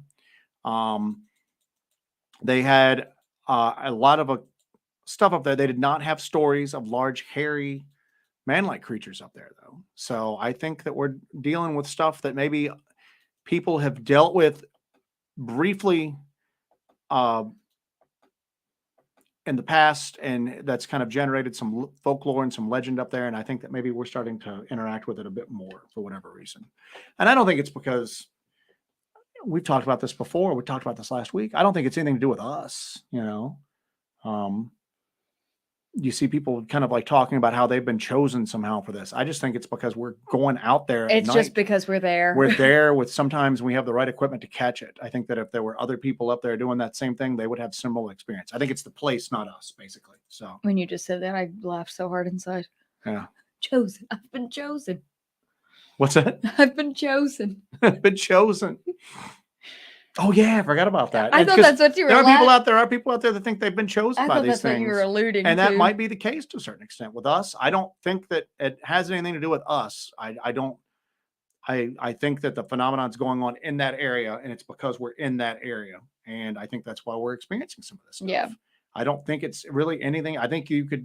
I think we're just there to witness it. Pull us out of the equation, put two different people in there. It's still going on, and I think it would be somewhat changed. And I think that you attract this stuff somehow more than I do, at least. But I think that, I don't think it's anything really that we're having to do with it. I think it's just the spot. So what the flock says, been to Alaska, had an experience terrifying. Alaska ain't effing around. Yeah. I think it's like Australia. A lot of stuff out there will kill you. Thank you for that buck dead yard. He said that's the tip for when we go to the Sizzler. So Sizzler tip. I just came across Sizzler tip. But Sean, that'd be awesome. Hellbent Holler line of custom fixed blade and folding knives. We've got a couple of knife makers that follow the stuff. You know what I'm saying? Yeah. So that turn out really good. Papa Bear knives. Yeah, Papa Bear knives. Insane knives. Really cool stuff. Yeah, if you haven't checked his stuff out, Papa Bear Knives. He's sort of local to us, but he makes some really cool stuff.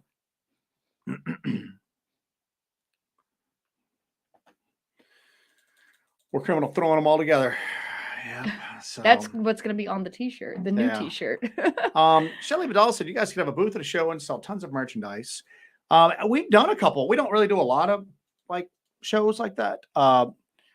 We never sell anything. We don't really take anything to sell because again, it's just not. What we generally do is when we do these things, they're very few and far between. And it's weird too because we're surrounded by people selling stuff, and what we'll do is we'll like just set up all of our equipment there, just for people to see.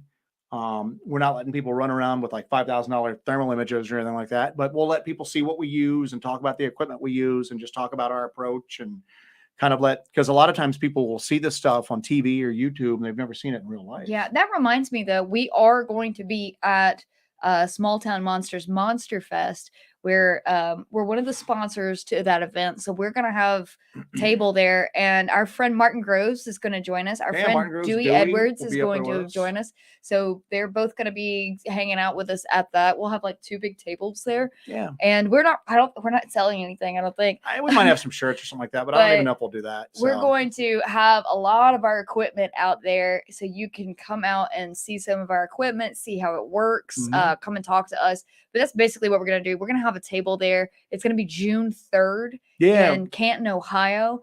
And it's the Small Town Monsters Monster Fest. It's Seth Breedlove's first thing. We think Seth Breedlove does really good work. I mean, the field as a whole is really lucky to have him and his crew bringing like really good stuff out like that. That's entertaining and it's informative.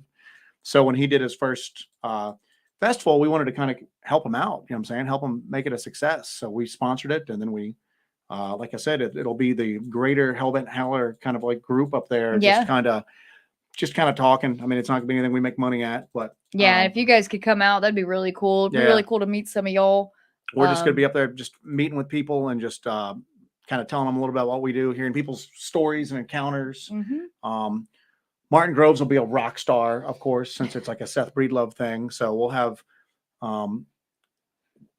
it's almost like we're just his entourage. You know what I'm saying? So, you know. But yeah, we're going to put together a cool little booth for that and have some of our equipment out there so you guys can see it in person if you come out to that event. It's at the Doubletree, which is downtown Canton, Ohio. So it's going to be actually a really nice place.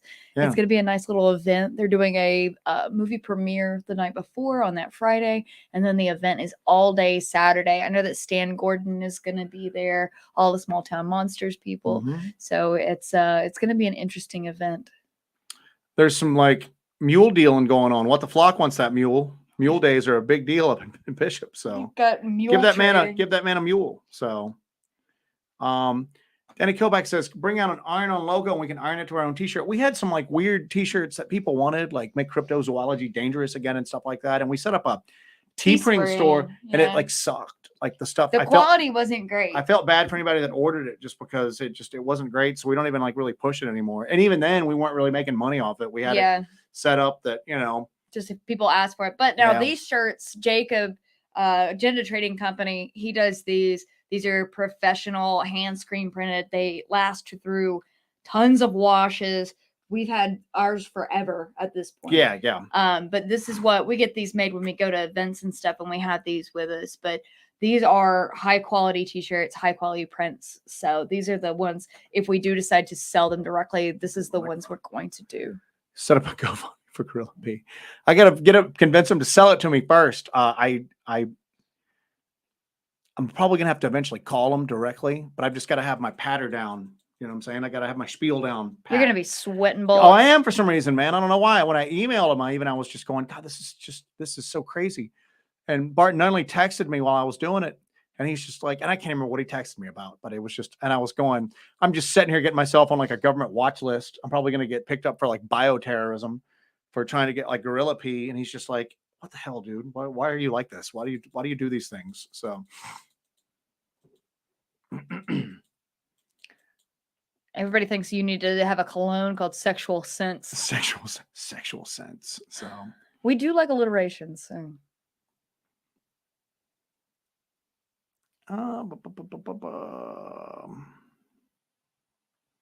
what about the little people? Yeah, and you know what? That's weird is that the little people, where the Sasquatch roam, that's like a huge thing in this area, the Cherokee little people. And there's like equivalents with like Native American, like folklore all over the country, all over the continent. You've got European folk. It's pretty much in every culture has got these stories of like little people that live underground and, you know, and certain things like Irish folklore, they were once like the dominant species above ground and they were driven underground when like man came up on the scene. And there's lots of stories of Cherokee little people up through there. Oh, yeah. There's people that have found like artifacts that are stone tools that look too small for like normal sized people. Like, and I'm not just saying like, oh, they're like a foot shorter, like they're 2 feet tall or something. So chat's just going. Talk about this Gorilla P. This Gorilla P always really gets them. You know what? If we stop this tomorrow and somebody goes, remember that Hellbent Holler people? Oh, you mean the Gorilla P people? That'll be our legacy. You know what I'm saying? Not the people that were out there like killing themselves and like the damn side of a mountain and like, you know, the foliage and busting through the brush. And it's just those people, the Gorilla P people. Oh yeah, I remember them. Sometimes you're known for your greatest achievements, Joe. Exactly right. So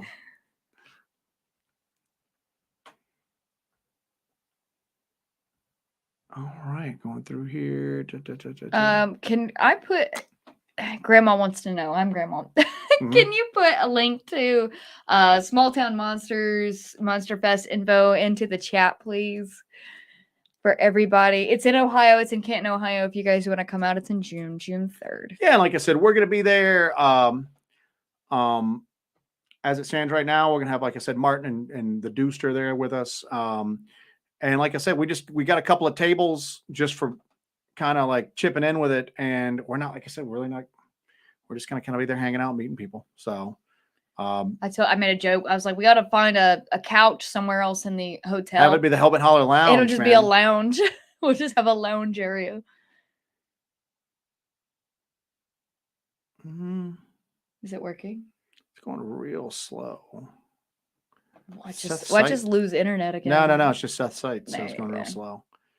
I'm gonna put this link in. He's gonna throw that link in the chat if you guys want to check that out. You can get tickets through that. Oh man, so it's gonna be a hoot and a holler. Think of all of the Bigfoot, Dogman, UFO, paranormal documentaries that you have watched out there before, and at the end of it, you were just going, "Why did I just waste an hour and a half of my life through that?" Sometimes people have the really good intentions; they just don't have the skill to kind of bring those intentions to life, and that's not the case with Seth Breedlove. Seth Breedlove brings out some pretty damn good stuff, man. So yeah, you would want to see him be successful and continue in what he does. So.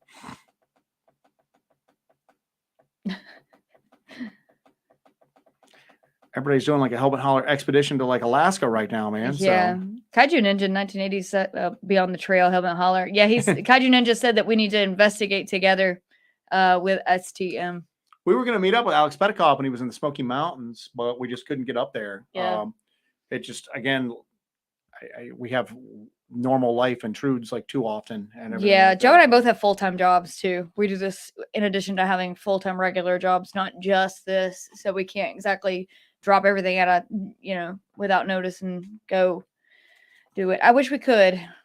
One day when somebody hooks us up with that TV show, and then we just or if there's like a cryptid Daddy Warbucks out there. Yeah, exactly. So but we do have full-time jobs too. Melly had asked, how do you find out when and where these cryptid events are? We don't really do a lot of the event. We know where Small Town Monsters is. We put the link down there. There's a few others that but I mean, we saw one the other day that wasn't that far from us. And I'm going, I've never heard of this before. Yeah. I guess there's like a big demand for that sort of stuff. So there's more and more like conferences and conventions that are filling that demand. I guess social media would probably be your best bet to do them. But the one that was near us, I didn't even know about until it was almost over. And obviously we're pretty keyed into this stuff. So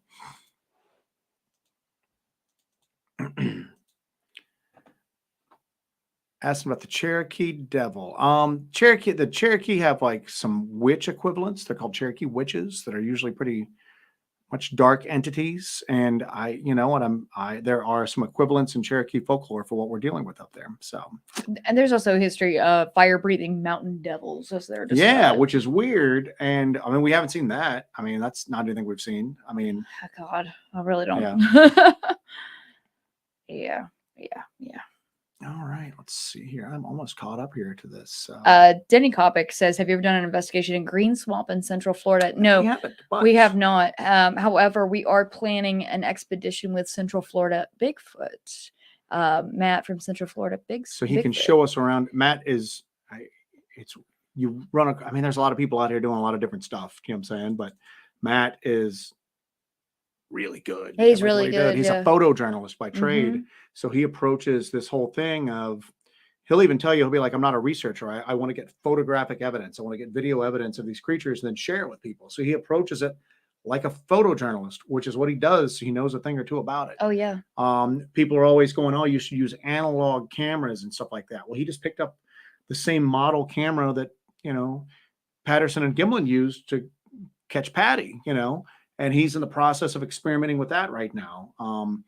So that he can be able to look at the Patterson Gimlin film with a different eye and then maybe use it in his own investigations. But he's doing cool outside the box stuff like that, like we like to do. So we want him to kind of take us down into his neck of the woods in a different environment than what we normally operate in, kind of show us around. So yeah, so we're definitely we want to hook up with him doing that. And we've never really had anything that we've done and filmed or anything in a swamp. So I think that would be really cool. We've talked about going to Skateboard Swamp where the Lizard Man. Yeah, we've got to do that. I know we talk about that all the time. It's just we're so busy with this area with what's going on right now. We can't really pivot and go to another case because this case is taking up all of our time right now. The case that we're on right now, or that we've been releasing these videos on, is just it's captured us completely. So we can't really pivot and go to another case right now. Patricia Harrington, Legend of Fairy Crosses in Brasstown, North Carolina. Legend of Little People. Yeah, that part of North Carolina has a lot of stuff as far as like the Cherokee Little People go. And there's still reports of little people in that area around the Cherokee Reservation, and then people who are off the reservation up there that will talk about them. So Spooktator Bob had mentioned that, yeah, it's not so much, the urine is not so much sexual as it is a threat from another alpha species. They included certain sense, don't want to get mocked again for my choice of words, in the Sasquatch pheromone chips, because again, the idea that you would either appeal to its sense to feed, breed, or fight, basically. So that's why they were going with that. But yeah, the actual Take Two Wheels sent us some mountain lion urine, cougar urine that we have to keep stored outside of the house, even though it's still in the original container. And like what, we're up to 3 freezer lock bags at this point, and you can still smell the damn thing. Yeah, so it's pretty bad. We're trying to figure out how we can get out and deploy that without just getting the scent all over us. So, or the vehicle smelling like it. Mm-hmm. What the flock says, be, breed, or fight. No one rides for free. Oh, good Lord. Oh, God. Yeah. Yeah. Our next LBL visit's going to be interesting because we're going to be like mentioning all this stuff. Oh, yeah, man. So on the videos.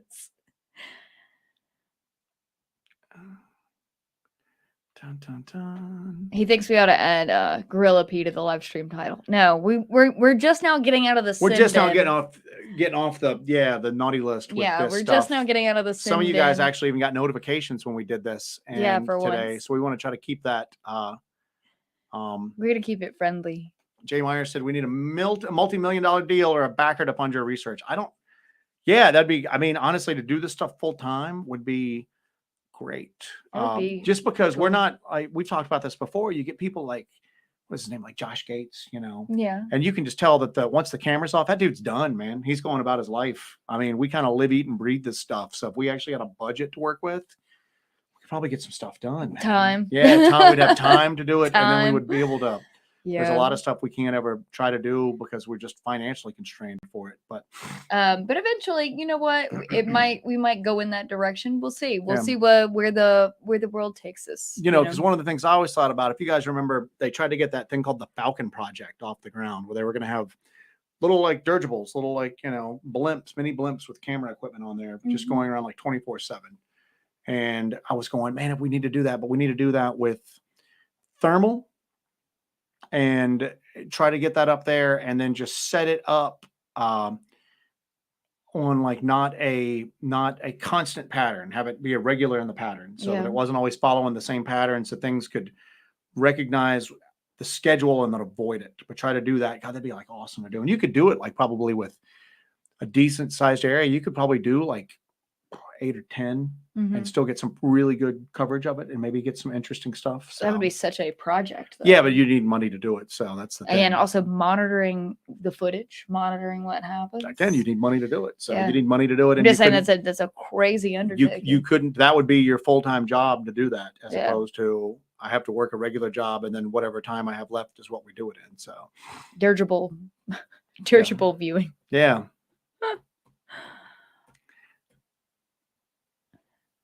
Jay Myers, this question is probably asked on no other live stream on YouTube tonight.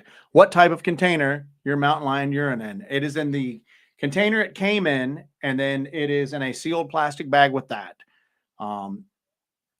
Take Two Wheels sent it to us, and he was like, "Oh, I don't want to send you the open one I have. I got you one that's unopened." And then even then, they were asking us at the post office, like, "What the hell are you guys doing?" Because you could smell it everywhere. So we brought it home, and we had to put it in 3 freezer bags, like big, heavy duty, like freezer lock bags. And then even then we have to store it outside the house because you can still smell it.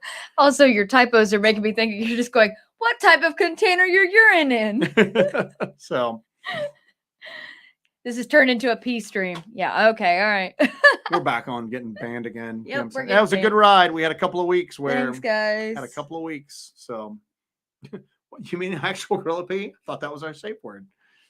We are going to get the freaking FBI going. They're going to try to figure out what does gorilla pee stand for, Either that or they just pity us at this point. Yeah, exactly. So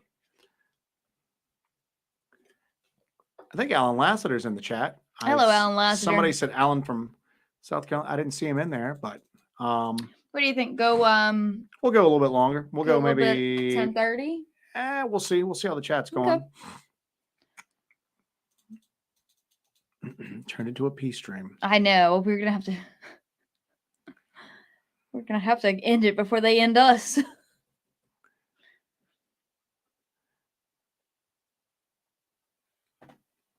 You guys are dangerously close to getting pigeonholed. Dude, that's probably already happened, you know what I'm saying? So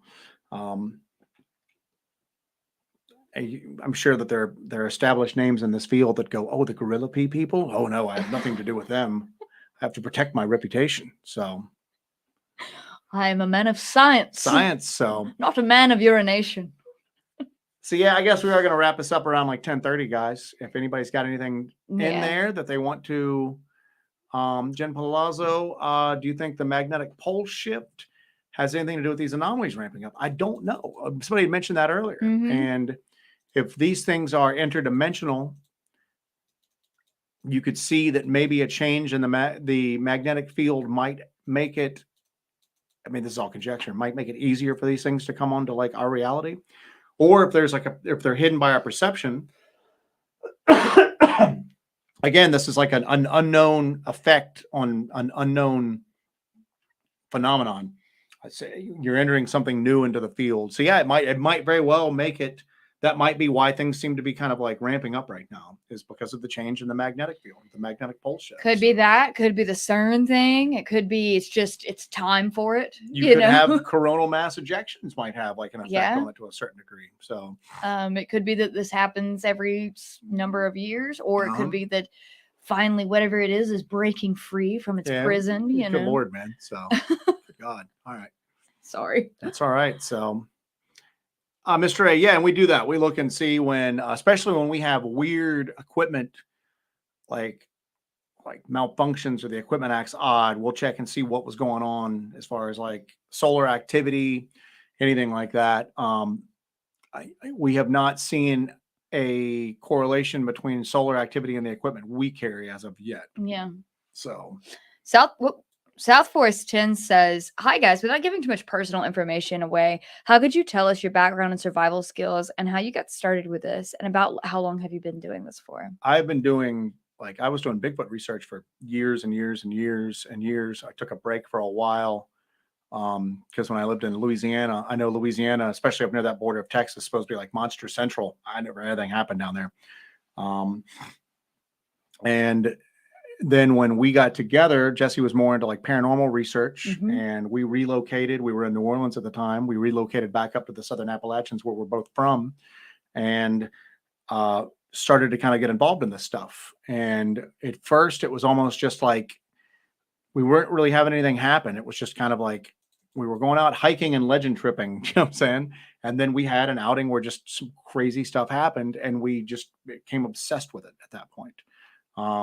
Jesse takes a bunch of survival training at Woods Runner School in Clinton. It's in Clinton, South Carolina, but I take courses there. Wilderness survival, wilderness first aid, stuff like that. But getting search and rescue certified. I'm working on that. Yeah. To actually, because again, a lot of the stuff we deals with mysterious disappearances. And it's going to be, instead of reading somebody's impression of it, it's going to be helpful to have the knowledge to look at that from a search and rescue perspective yourself, as opposed to relying upon somebody else's opinion for it. So also, it's been kind of a dream of mine to get involved in search and rescue and see if I can help people, other than using the skills that I've acquired and that I have for, doing cryptid research. This is great. I love doing this, but if I can do something that helps other people, I'd like to do that as well. Yeah. So that's something we're looking into. And there's so much stuff involved with that as well. There's a book called Missing Persons Behavior. Do I have that right? Yeah. So, and if you look into it, just the science and the data collection and how they've arranged that data, like if you have a person in this age group of this, like a man who's 34 in decent health, and this is the sort of terrain you should start your search pattern X miles out from the last point of contact and work your way in and do all of this stuff. And it's just so the seriousness and just the science behind it is just like fascinating. Yeah. So we'll probably both go up and do at least the introductory course. And there's so many courses up there you can take as well. Oh yeah, it's going to be awesome. Like canine tracking. What we're interested in is just basically just basic search and rescue type stuff. I think there's 3 different classes that you can take before you can kind of consider yourself search and rescue Yeah, certified. there's certain levels you have to go through, and you have to kind of test out for some stuff. But again, that's to allow us to approach some of these topics with like firsthand experience as opposed to just relying upon something that's written in a book. So yeah, so we've got that going for us as well. For a lot of the equipment and everything like that, there's really no training for it, unfortunately. I wish there was, but a lot of the stuff that we kind of cobble together or like, you kind of like repurpose, it's a lot of trial and error on it. Like for ultrasound, where I've got some real questions about the commonly accepted information about ultrasound out there. It has been a long, deep dive that takes you off onto, because I'll be reading something and they'll reference something that I don't know. I'm not a bioacoustician. So then I have to branch off real quick and take a side trip and kind of familiarize myself with what they're referencing and then come back and pick up on it. But, now I'm like familiar with like, the illnesses that people suffer around wind turbines, you know what I'm saying? So, I just, it's different stuff like that. So a lot of this stuff is we're self-taught because it's not like you can go. It's so many disciplines. It's so many fields. Yeah, and it's not like you have to learn. You have to learn so many things from so many different areas just to do what we're doing, and we haven't even scratched the surface on where we need to be with it. Yeah, exactly. Do you know what I'm saying? So it's. And you'll see sometimes people will do that kind of appeal to authority. You know what I'm saying? Well, I did this. I'm just going,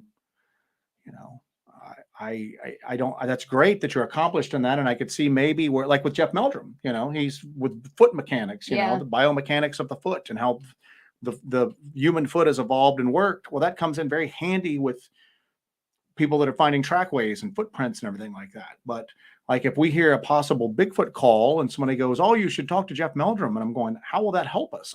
If I need a foot looked at, he's gonna be my guy. You know what I'm saying? Yeah. But otherwise, it's gonna be a slightly educated guess, which we can provide ourselves there. So James Berger says that these live streams are seriously the best way to start my week. Seriously, I laugh so damn much. Thank you. Jay Myers, and think of skydiving? Nope, not doing that, man. So. Zoso says, I'm certain you've all thought of this all the viewers you have, and some may be, pardon the English, setting you up out in the field. How do you overcome fear and determine hoaxes? P.S. Love the mug. Okay, this is all squished together. I got it. So how do we avoid anybody who views what we're doing and watching what we're doing coming out and hoaxing us while we're out in the field? We are pretty secretive. I'm not going to tell you how we do that because then you would know how to. I understand where you're coming from, and that is something that we take into consideration. And if you noticed earlier, I said I'm going to, what did I say, rattle the cage a little bit when I said that I've determined that some of those sigils that we're finding seem to be placed in spots that would be good to maintain observation of an area without being seen yourself. Yeah. There's a reason why I laid that little breadcrumb out to see what happens with it. So we're aware of it. You know what I'm saying? A lot of times it's like you're playing cat and mouse because we're aware that people that are involved in this might be watching our channel. So, yeah. So that is a very good question. And that even then we might be making the wrong decision with some of this stuff, but we're doing the best we can. Gotta go out. Doing our best. So doing my best.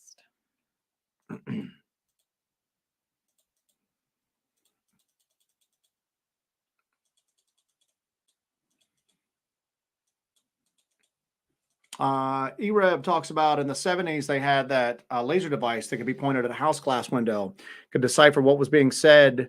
Because the sound waves would make the glass vibrate, and then they would be able to determine the minute vibrations of the glass by the laser, and then try to get an idea of what was being said. That was the 70s. So imagine now what we have 50 years later, you know what I'm saying, as far as that goes. So, oh God, the 70s were 50 years ago. Yeah, exactly. You ever think about the 70s? They're like, oh, in the 70s, that was like 30 years ago.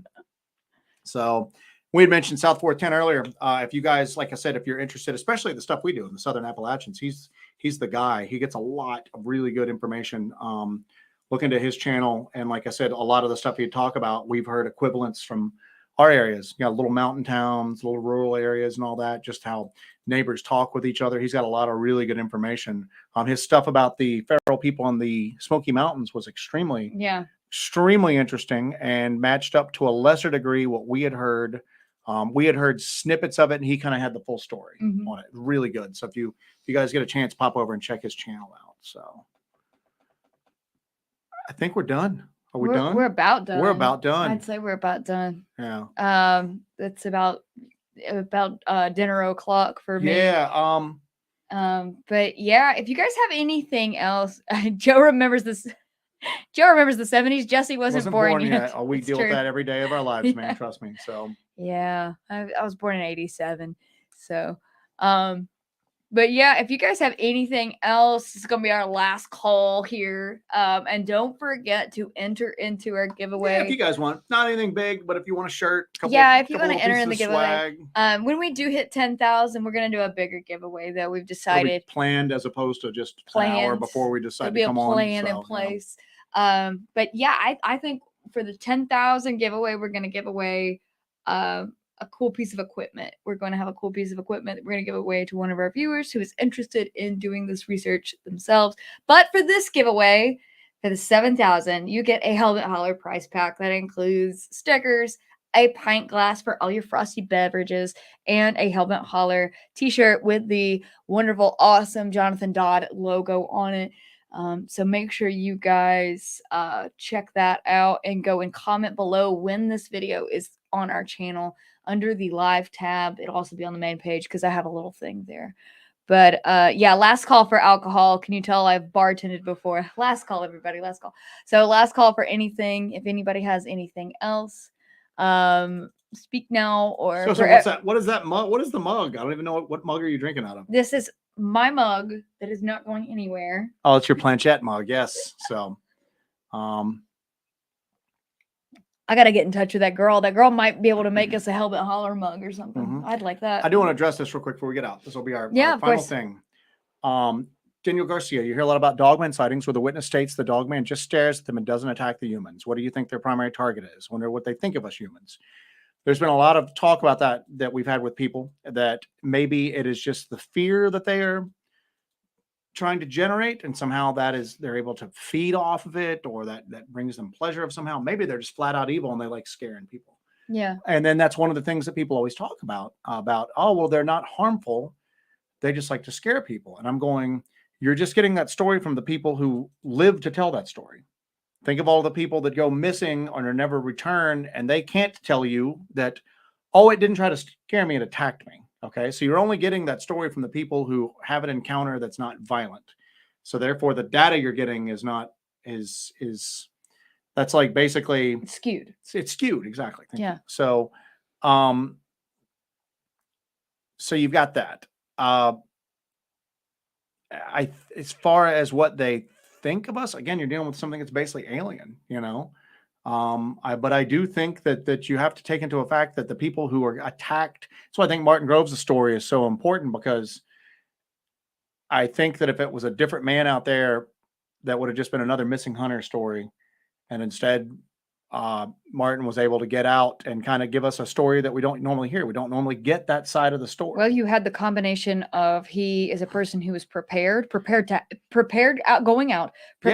act. Yeah. Prepared to, in his law enforcement training, prepared to observe what happens and be able to give a detailed report. Well, he was able to respond in such a way that he ensured he was able to get out of there. He didn't just freeze, and he didn't just give up. Yeah. And I think that fear that people talk about sometimes, it makes them want to give up. Yeah. And at the same token, you also think about it like this, that there's something here that causes these things to try to maintain some level of secrecy.